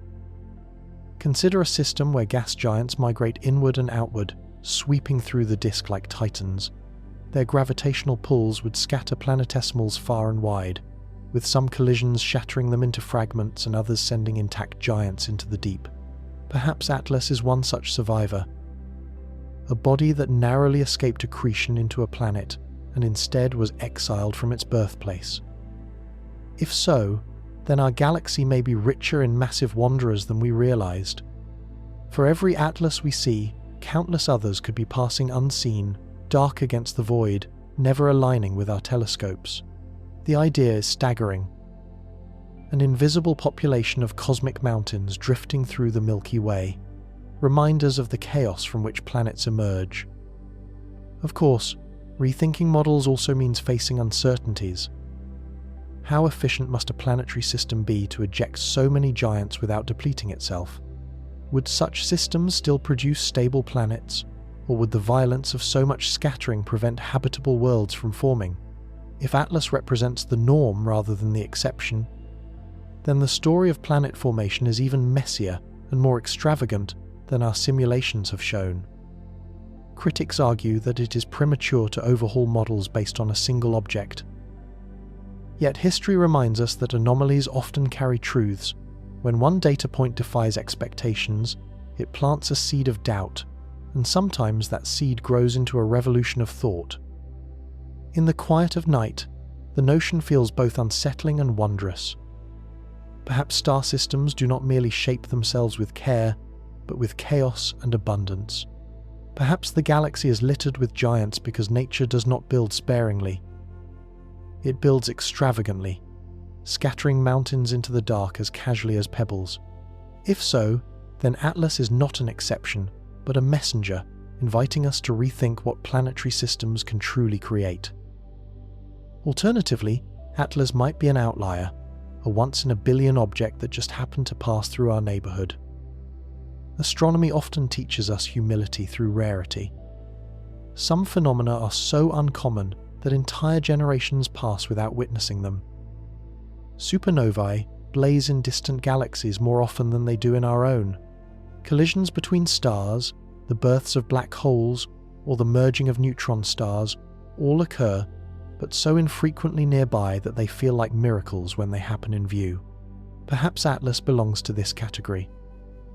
Not a member of a vast hidden population, but a singular event, rare beyond reckoning, that wandered into our skies by chance. If this is true, then the discovery is no less extraordinary. For a once-in-a-billion object to appear now, in the short span of human observation, would make our timing remarkable. We have only had the technology to detect such faint visitors for a few decades, yet already we have seen 3: Oumuamua, Borisov, and now Atlas. The odds, if Atlas is truly that rare, border on the incredible. And yet, coincidences do happen. Nature, vast and indifferent, does not arrange its schedule around human readiness. Sometimes the improbable aligns with our gaze. The rarer-than-rare interpretation offers one advantage. It preserves our existing models. If planetary systems cannot easily eject objects of this scale, then Atlas must simply be an exception. Perhaps it formed under unusual conditions, an oversized fragment from a massive collision, or a survivor of a uniquely chaotic system. Its journey across the galaxy may have taken billions of years, wandering endlessly until it intersected with our solar system. Yet this explanation, while tidy, leaves us with an uneasy feeling. If Atlas is so rare, why did we encounter it so quickly after detecting our first interstellar visitor? Why not centuries from now, or never at all? Are we to believe that chance aligned in our favor so perfectly? For some scientists, this level of coincidence feels unsatisfying, even if it remains logically possible. But rarity is part of the universe's character. The night sky itself is a tapestry of rare alignments: eclipses, meteor showers, planetary conjunctions. Each one feels improbable, until we remember that time is vast, and given enough of it, even the rarest of events becomes inevitable. Perhaps Atlas is the same. An unlikely traveler whose timing is not miraculous, but simply the inevitable outcome of billions of years of motion. To think of Atlas as rarer than rare is to see it as a gift. A comet not representative of a hidden population, but a singular messenger, offering us a glimpse of what is possible even if never repeated. It suggests that the universe still holds surprises that defy our statistics. Phenomena so unusual that they remind us of how much we do not yet know. Whether common or rare, Atlas carries the same lesson. The cosmos will not always conform to our expectations. It will, from time to time, place something before us that feels improbable, even impossible. And in those moments, the universe whispers that rarity itself is part of the wonder, that sometimes, to see the rarest of the rare, all we must do is look up. For scientists and dreamers alike, the allure lies not in certainty, but in the shadows between. Certainty brings closure, but mystery keeps us watching the skies. With Atlas, much remains unresolved: the size of its nucleus, the true nature of its chemistry, the exact reason for its unshakable orbit. Each uncertainty is not merely a gap in knowledge, but an invitation.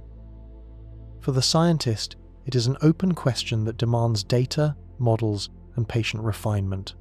For the dreamer, it is a doorway to wonder, a chance to imagine possibilities that stretch beyond the boundaries of current understanding. This duality has always defined humanity's relationship with the cosmos. When ancient peoples saw comets blazing across the heavens, they did not know about sublimating ices or orbital mechanics. They filled the void with myth, with gods and omens, with stories that gave shape to the unknown. Today, we trade mythology for mathematics. Yet the pull of mystery remains. A comet like Atlas whispers in much the same way, reminding us that knowledge and wonder are not opposites, but partners. The seduction of the unknown lies in its balance. Enough evidence to intrigue, but enough absence to leave room for imagination. We know Atlas is real. We see its coma, track its path, measure its spectrum. But we do not know its exact size, nor its origin, nor its destiny. In this twilight between fact and speculation, possibilities bloom. Perhaps it is simply a massive comet born in a distant nursery, or perhaps it is something more, an outlier, a messenger, even a construct of unimaginable design. The lack of certainty keeps every option alive, at least for now. Scientists, of course, must lean toward restraint. They build models that explain what is observed without reaching beyond the data, yet even they are not immune to the pull of mystery. The most rigorous researcher still feels the thrill of facing something unresolved, something that stretches the boundaries of what is known. This thrill is not a distraction from science, it is the spark that drives it forward. For dreamers and storytellers, the unknown is a canvas. Atlas becomes whatever imagination paints upon it. A cosmic mountain adrift in space, a relic of a shattered world, a disguised probe, a time capsule from another star. None of these visions need to be true for them to have value. They remind us that we live in a universe where even small glimpses can ignite vast possibilities. And so the seduction of the unknown continues. Each night Atlas glides through the void. We are reminded that certainty is not the only treasure the cosmos offers. The shadows themselves hold meaning. They invite us to lean closer, to look again, to wonder. And in that wondering lies something deeper than knowledge. The feeling of being part of a universe, vast enough to always keep secrets, vast enough to always leave us curious. In the end, certainty may close the book on Atlas. But until that day comes, the unknown itself is the story, soft, open-ended, and endlessly compelling. ESA and NASA probes near Mars are watching. Their data may confirm or challenge Harvard's conclusions.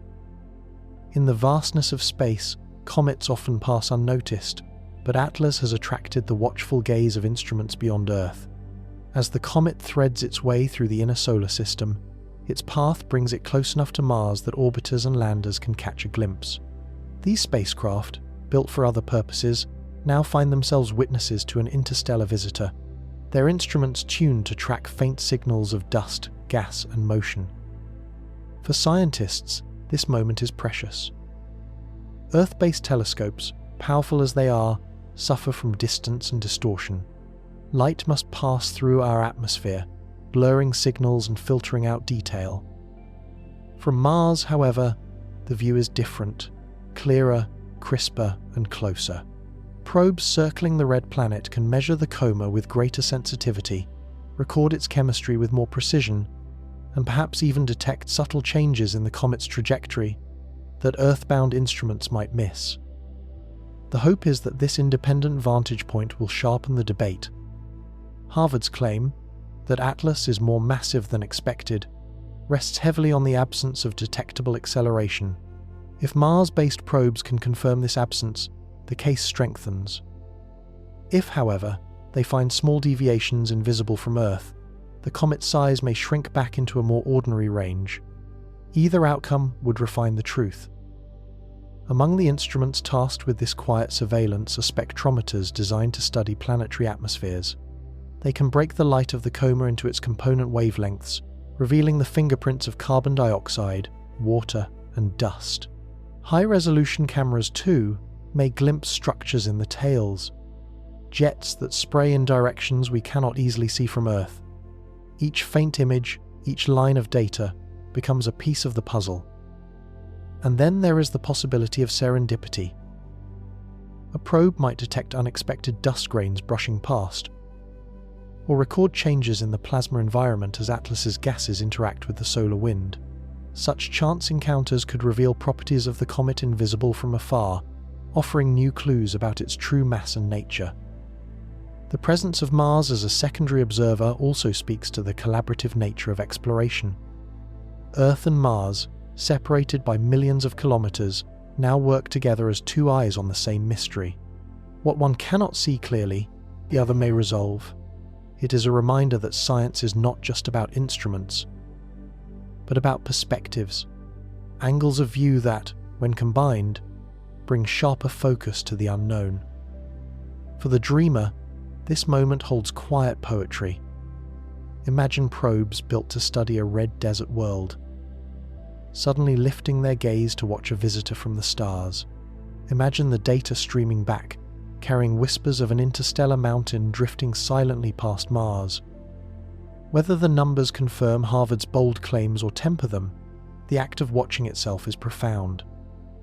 As Atlas moves on, leaving Mars behind, the memory of those flybys will remain, a testament to how even distant outposts of human technology can join in the cosmic conversation, listening carefully as the universe tells its story. The James Webb Space Telescope has already transformed the debate, offering a spectrum that reveals chemistry invisible to the eye.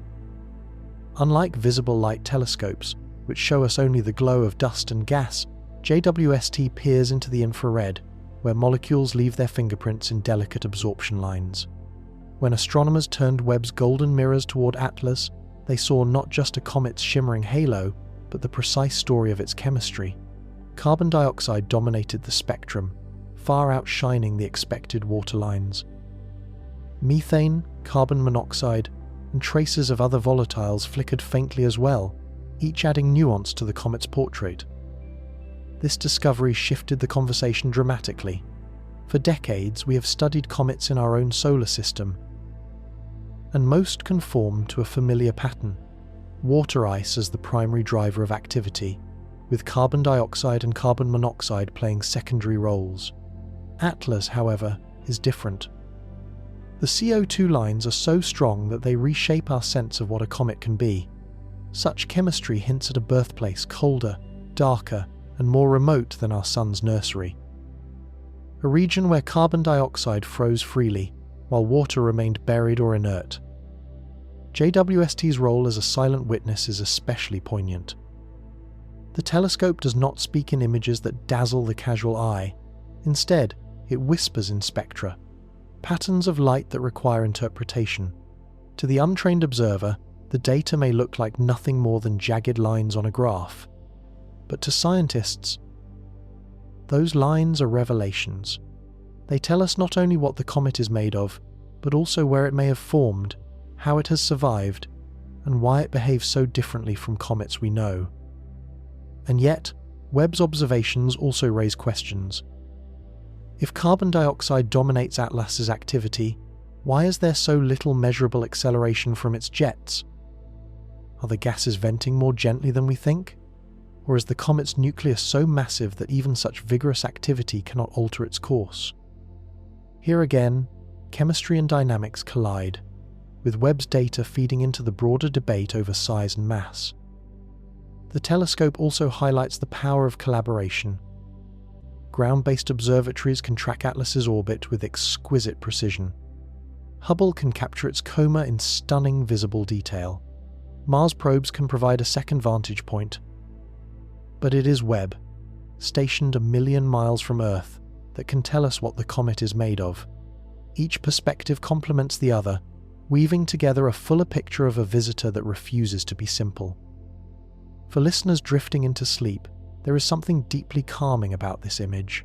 A great golden eye, suspended in the cold of space, silently gathering the faintest signals of light, unraveling mysteries from across the galaxy. JWST does not judge, does not speculate.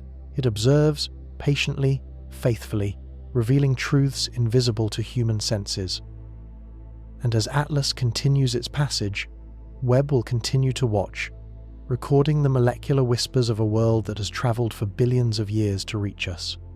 In its silence lies clarity, and in its spectra lies the poetry of science, light transformed into knowledge, knowledge transformed into wonder. Why so much carbon dioxide? Why so little water vapour? These ratios are far beyond ordinary. For comets in our own solar system, water is usually the dominant voice. As they near the sun, frozen water awakens first, flooding the coma with vapour that carries dust into a luminous veil. Carbon dioxide is present too, but secondary, often measured in modest amounts compared to water. Yet Atlas refuses this familiar script. Its spectrum shows carbon dioxide as the lead actor, with water playing at best a supporting role, or perhaps hiding entirely, buried too deep to reveal itself. This imbalance has puzzled astronomers since the first JWST observations. Why should carbon dioxide dominate so thoroughly? One explanation is birthplace. If Atlas formed in the farthest reaches of a cold protoplanetary disk, temperatures may have dropped low enough for carbon dioxide to condense in great abundance. Water, by contrast, might have remained frozen in deeper layers, or even absent from the comet's formation zone. In such an environment, CO2 would naturally become the driving force behind its later activity. Another possibility is survival. As Atlas drifted through interstellar space for millions, perhaps billions, of years, its surface layers may have been eroded by cosmic radiation. Water ice, being more volatile, might have sublimated away long ago, leaving behind carbon dioxide as the dominant survivor. What we see today could be the weathered remnant of an ancient body, stripped of its original balance, altered by eons of exposure to the galaxy's silent storms. Yet there are more complex scenarios. Perhaps the comet's nucleus is stratified, layered like the rings of a tree. As one layer sublimates, another emerges. If Atlas is still venting its outer carbon dioxide shell, the water-rich interior may remain locked away, waiting for a future epoch of its journey. What we witness now could be only one stage of a slow unveiling, a chemistry that shifts with time and distance. The mystery deepens when we compare Atlas with its predecessors. Oumuamua showed no detectable coma at all, leaving us grasping for explanations.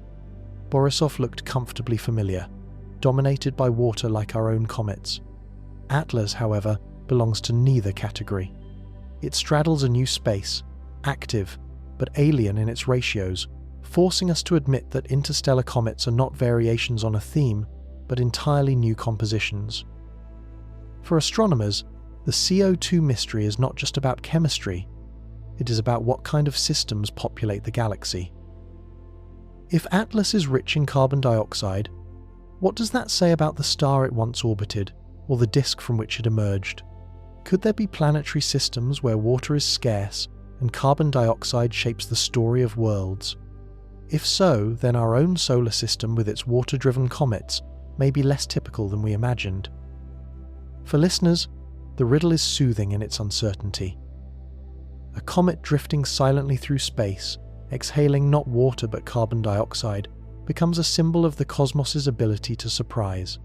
It reminds us that even familiar elements can combine in alien ways, painting pictures of worlds we will never see.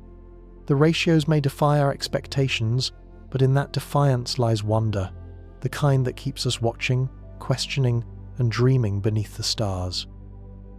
If Atlas grew in a different stellar nursery, its very chemistry is a message from another sun. Every comet carries the story of its birth. Within its ices and dust lies a record of the temperatures, pressures, and ingredients that shaped it billions of years ago. For comets in our solar system, that story is one we know well.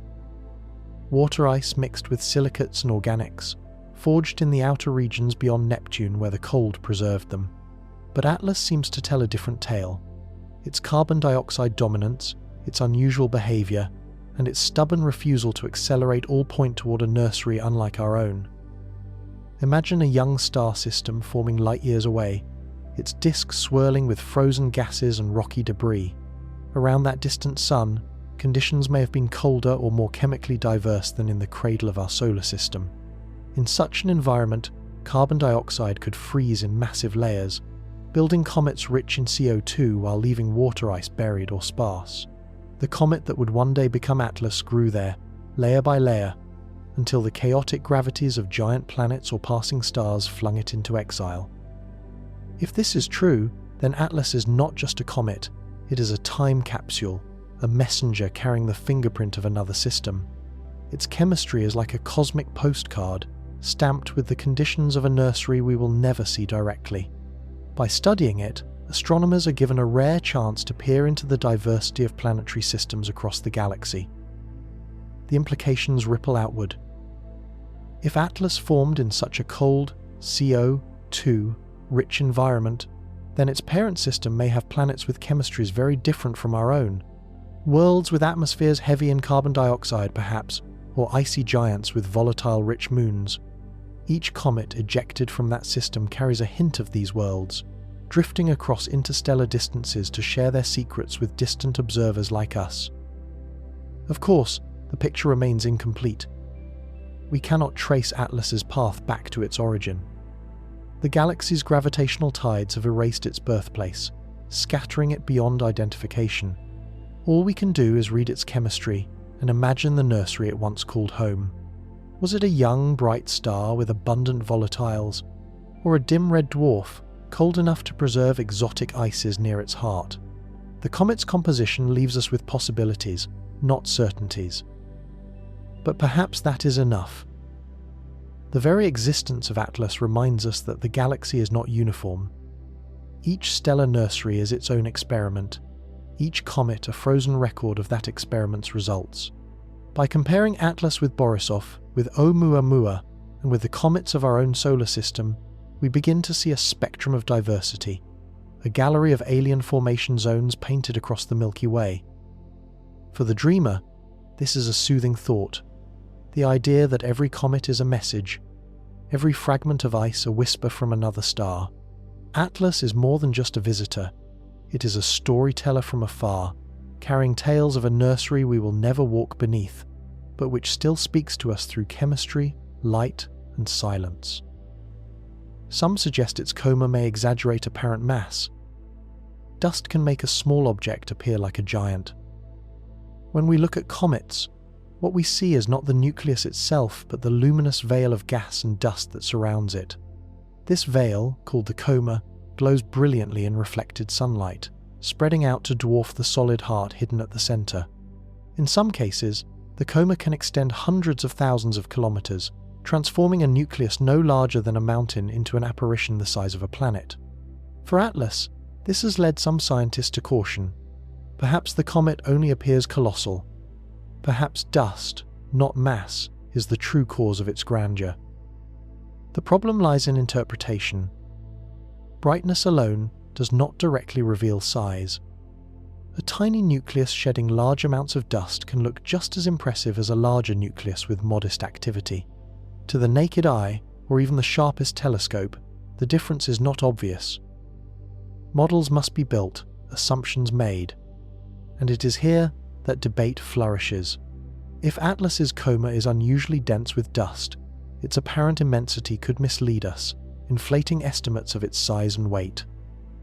Astronomers point out that comets are notoriously fickle in their behavior. Some release vast plumes of dust when surface layers crack, creating temporary bursts of brightness. Others remain dark and quiet, betraying little of their presence. If Atlas happens to belong to the more active category, then its glowing shroud may exaggerate its importance. In this view, the comet could be smaller, more ordinary, its apparent mass a trick of perspective. Yet this explanation does not settle the paradox. Even if dust makes the comet look larger, it does not account for its motion, or rather, its lack of deviation from gravity's pull. The coma can mislead our eyes, but it cannot mask acceleration. The absence of measurable orbital shift still suggests heft, no matter how dazzling the dust. Thus, while dust may exaggerate the comet's appearance, it cannot fully erase the argument for an unusually massive nucleus. Still, the image of dust as a mask carries power. It reminds us that appearances can deceive, that what shines most brightly may not reveal the whole truth. It also highlights the challenges of astronomy itself. Peering across millions of kilometers, through veils of gas and cosmic interference, to measure something hidden within. Like trying to judge the size of a candle behind smoke, our conclusions are always softened by uncertainty. For scientists, this means caution. For dreamers, it means wonder. A comet wrapped in a mask of its own making becomes a metaphor for mystery itself. Atlas is both what it shows us and what it hides, both the glow of its coma and the stone at its center. Perhaps, in the end, the truth lies between extremes. Dust may exaggerate, but mass still matters. Atlas may be neither as ordinary as skeptics suggest, nor as extraordinary as its boldest advocates claim. Instead, it may be exactly what comets so often are: enigmatic, deceptive, and endlessly compelling. A puzzle that reminds us how easily light and shadow can play tricks upon the human mind. Brightness can be a trick, but acceleration, or the lack of it, cannot lie. Astronomy often wrestles with illusion. A faint star may appear dim because it is far away, not because it is small.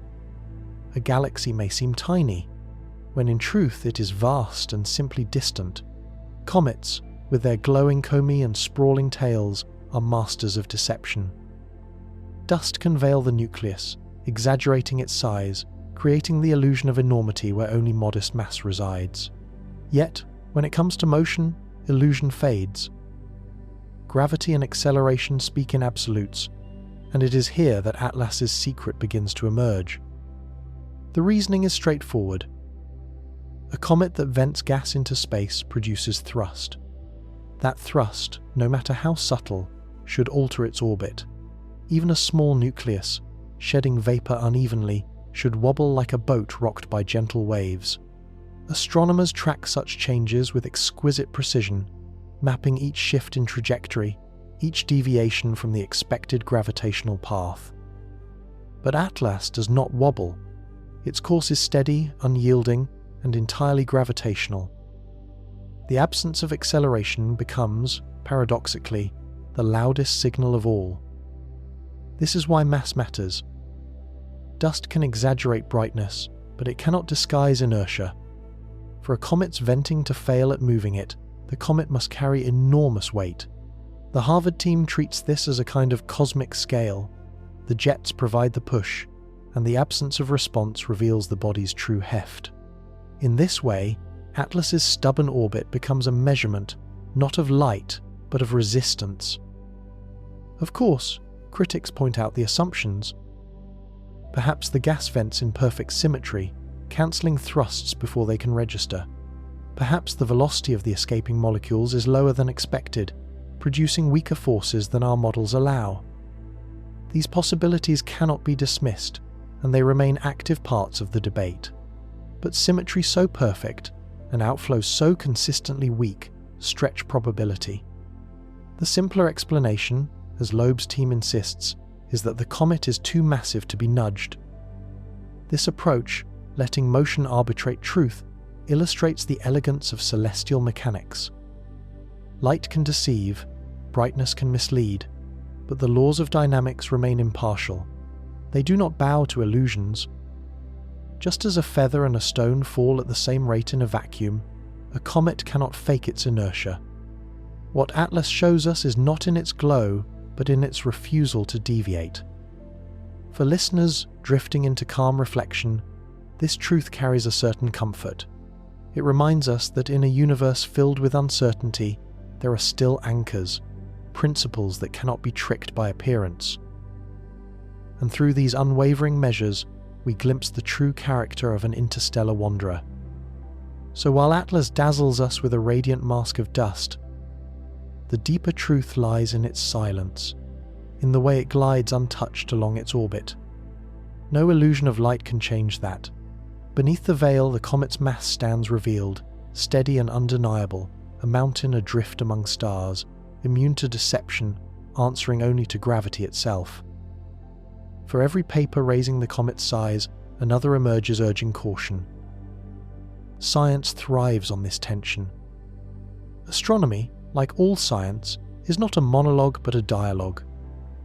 One team advances a bold claim, another responds with skepticism, and still others refine the data in search of clarity. With Atlas, the divide is becoming sharper with each new observation. Harvard's team insists that the comet's immense mass explains its refusal to accelerate, while other groups argue that uncertainties in gas outflow, dust production, and modelling could account for the same observations. This back and forth is not weakness but strength, the very heartbeat of discovery. At the core of the divide lies methodology. Loeb, Cloaked, and Verres treat the absence of non-gravitational acceleration as decisive evidence for heft. Their critics counter that such inferences rely on assumptions about outgassing that may not hold. If the gas escapes more gently than expected, or if jets align symmetrically, then the comet's motion would remain steady even without extraordinary mass. Both interpretations are plausible, and the data, so far, do not fully close the case. In this way, Atlas has become a mirror for scientific philosophy.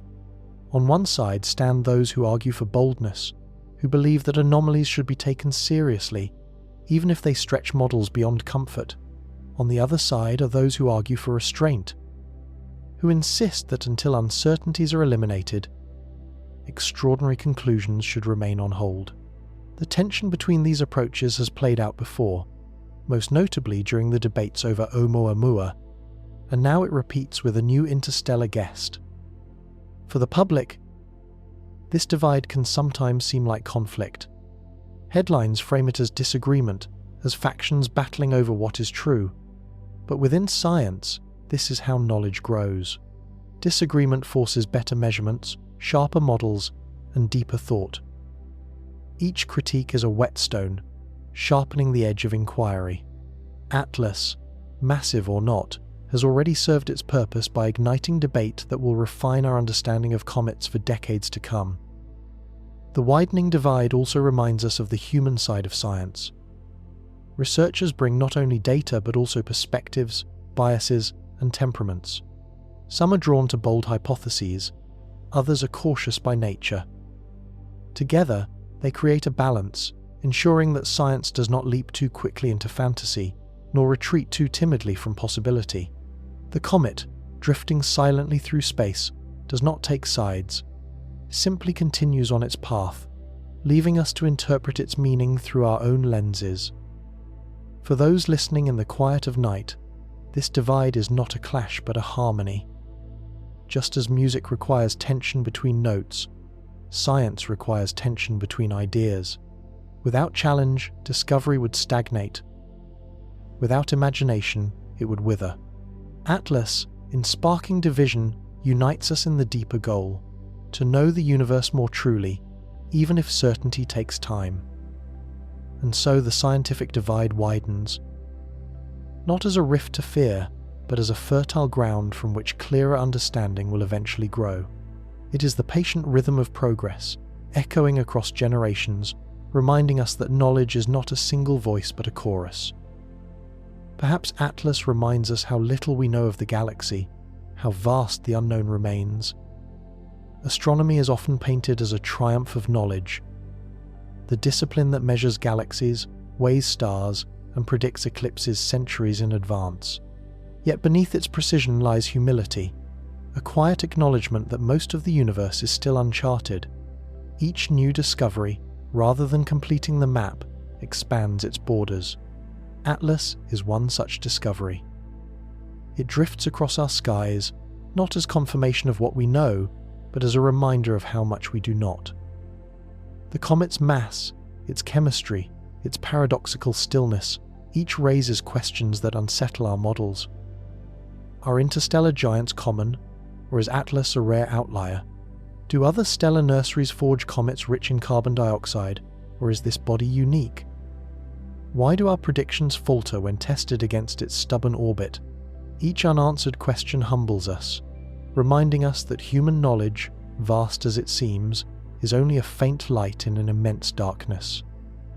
This humility is not defeat. On the contrary, it is the essence of science. To admit ignorance is to keep the door open to wonder. The galaxy is not a solved puzzle but a living mystery, and every object like Atlas nudges us toward deeper curiosity. The lesson is not that we know too little, but that there is always more to learn. Humility also extends to perspective. Our species has existed for only a blink of cosmic time. Our telescopes have watched the skies for just a few centuries. The fact that we have already seen 3 interstellar visitors is extraordinary. But it is not the full story. Countless others must have passed unseen before we had the tools to notice, and countless more will pass long after we are gone. Atlas humbles us by placing our moment within a continuum far larger than our lifespans. There is also humility in scale. Tens of billions of tons of rock and ice glide effortlessly across the void, indifferent to our debates. We can calculate its orbit, estimate its chemistry, even speculate about its origins. Yet the comet itself carries on, unmoved by our attention. Its journey is not about us. We are incidental observers, privileged to glimpse a fragment of a story billions of years in the making. For the listener, this humility can feel soothing. It is a reminder that the weight of the cosmos does not rest on our shoulders. The universe does not demand that we solve it all at once. It invites us simply to watch, to wonder, and to learn in small steps. In a world filled with urgency, there is peace in knowing that the stars move at their own pace, indifferent to our haste. So perhaps the greatest gift of Atlas is not data or theory, but perspective. It whispers that we are small but not insignificant, that we are learners, not masters, and that the galaxy is vast enough to always leave us humble. Even Harvard's Loeb has flirted with the possibility. A probe? A derelict? The idea sparks wonder, even if it lacks evidence.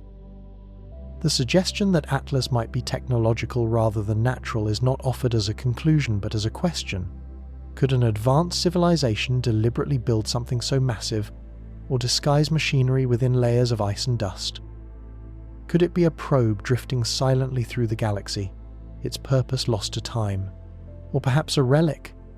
A derelict no longer active but still wandering on a trajectory set millions of years ago?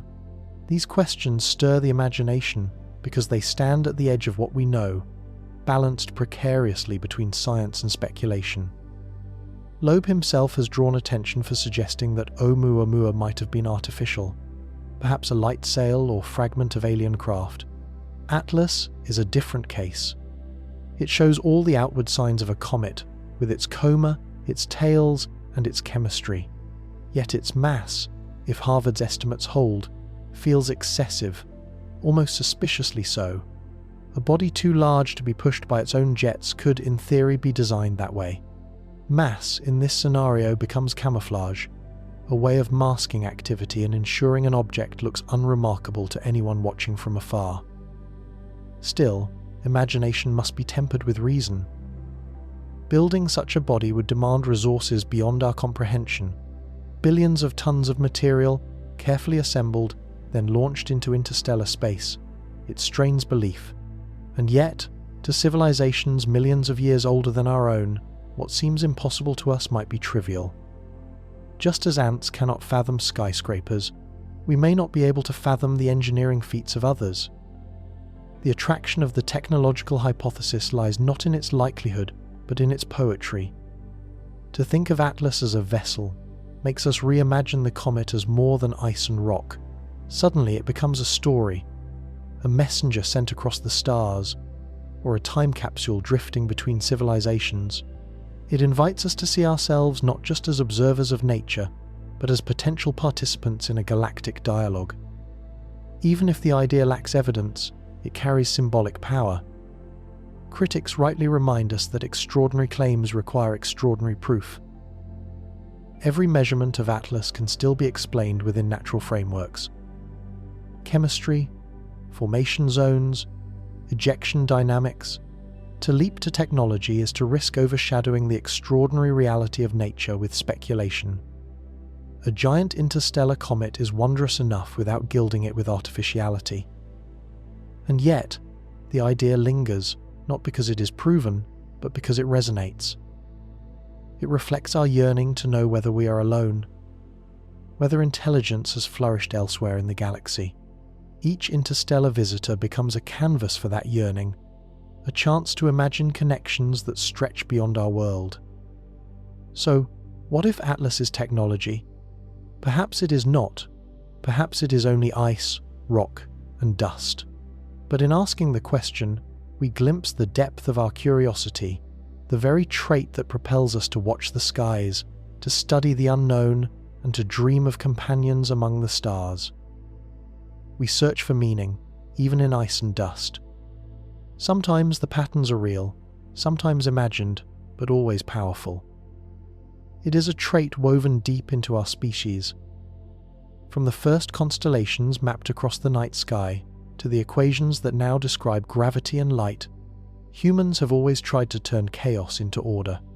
When we gaze at Atlas, drifting silently between the stars, we cannot help but look for patterns, clues about its origins, signals about its purpose, evidence of its meaning.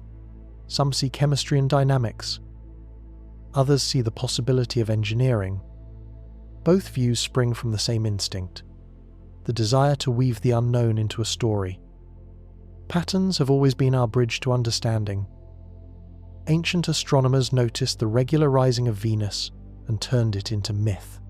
Modern astronomers noticed the wobble of distant stars and turned it into proof of exoplanets. Each step in science is born from pattern seeking, from the ability to see rhythm where others see noise. Yet this gift also carries risk. Our minds are so eager to connect dots that we often invent constellations where none exist, hearing messages in the static of the universe. With Atlas, the pattern-seeking instinct is on full display. Harvard's team sees consistency in its unchanging orbit and interprets mass. Skeptics see symmetry in its venting and interpret balance. Dreamers see immovability and interpret intent. Each group finds a pattern, and each story reflects more about us than about the comet itself. It is as though the icy traveller has become a mirror, showing us not only the universe but also the way our minds work. This is not a flaw, it is the heart of science and imagination alike.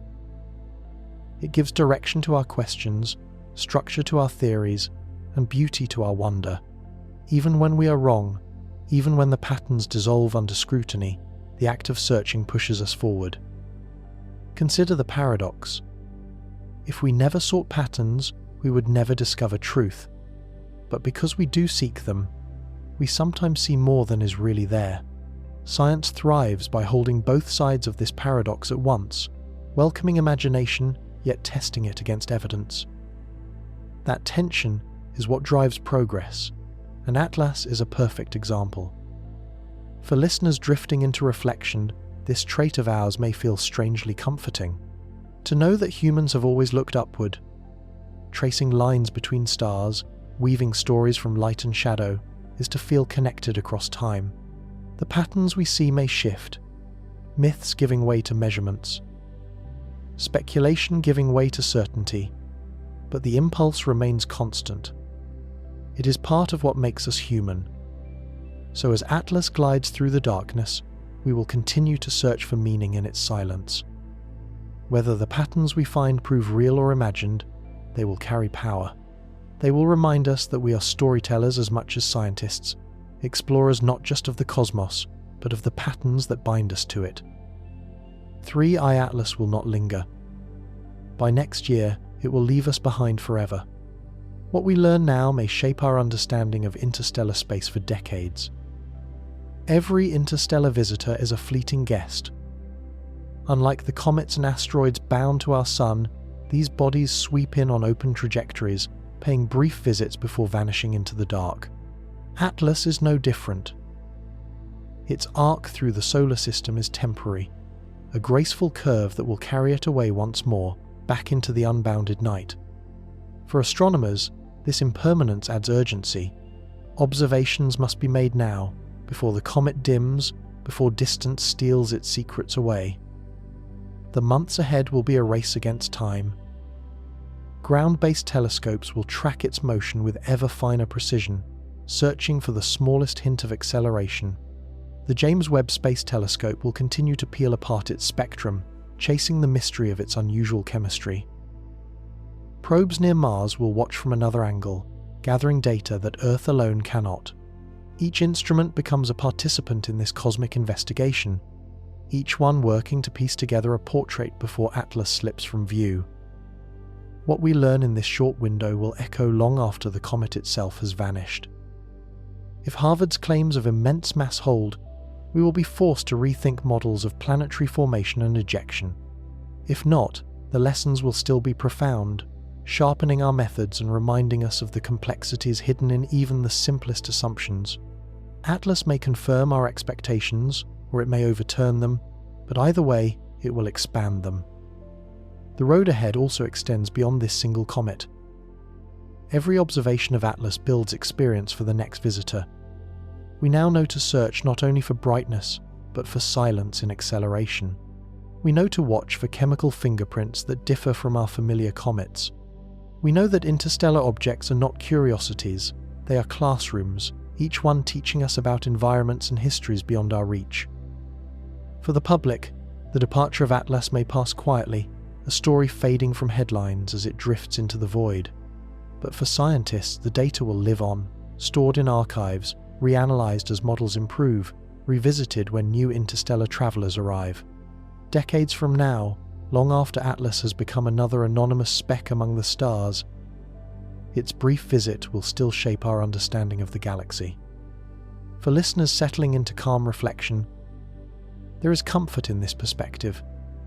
Atlas is not lost when it leaves us. It is carried forward in memory, in data, in the questions it inspired. Its road ahead continues across the Milky Way, while ours continues here, with eyes lifted to the sky, waiting for the next messenger. The comet's passing reminds us of the rhythm of discovery, fleeting moments, urgent observations, and enduring insights. The universe does not pause for us, but it does offer windows, short, shining intervals in which we may glimpse its secrets. Atlas is one such window, and the road ahead is not only its journey outward, but our journey inward, toward deeper understanding of the cosmos we call home. And so, as 3I Atlas drifts farther from our sun, we are left with questions that are bigger than answers. Harvard's study suggests a mountain of mass, a body too heavy to be pushed by its own breath. Others urge caution, pointing to dust, symmetry, or the complexities of outgassing. But perhaps that is the gift of Atlas. It is not just a comet, it is a reminder of humility, a reminder that even with our telescopes, our models, and our theories, the galaxy will always hold mysteries just beyond our grasp. Each interstellar visitor carries stories of other suns, other nurseries, other worlds we will never see. In their silence, they whisper of how vast, how diverse, and how surprising the universe truly is. As you lie here now, listening in the dark, let yourself feel that vastness. Picture Atlas gliding on, leaving us behind, still carrying its chemistry, its weight, its secrets. And remember that you too are part of this same cosmos, made of the same elements, bound by the same gravity, illuminated by the same stars. There is peace in this perspective. We do not need every answer to feel wonder. We do not need certainty to feel gratitude. To live in a universe that sends us these messengers even briefly is a privilege. It reminds us that we belong to something immense, something timeless, something beautiful. So let go of the questions for tonight. Let them rest with the comet, far out among the stars. Allow your breath to slow, your body to soften, and your mind to drift. You are safe, you are small, and you are part of a universe vast enough to cradle you gently to sleep.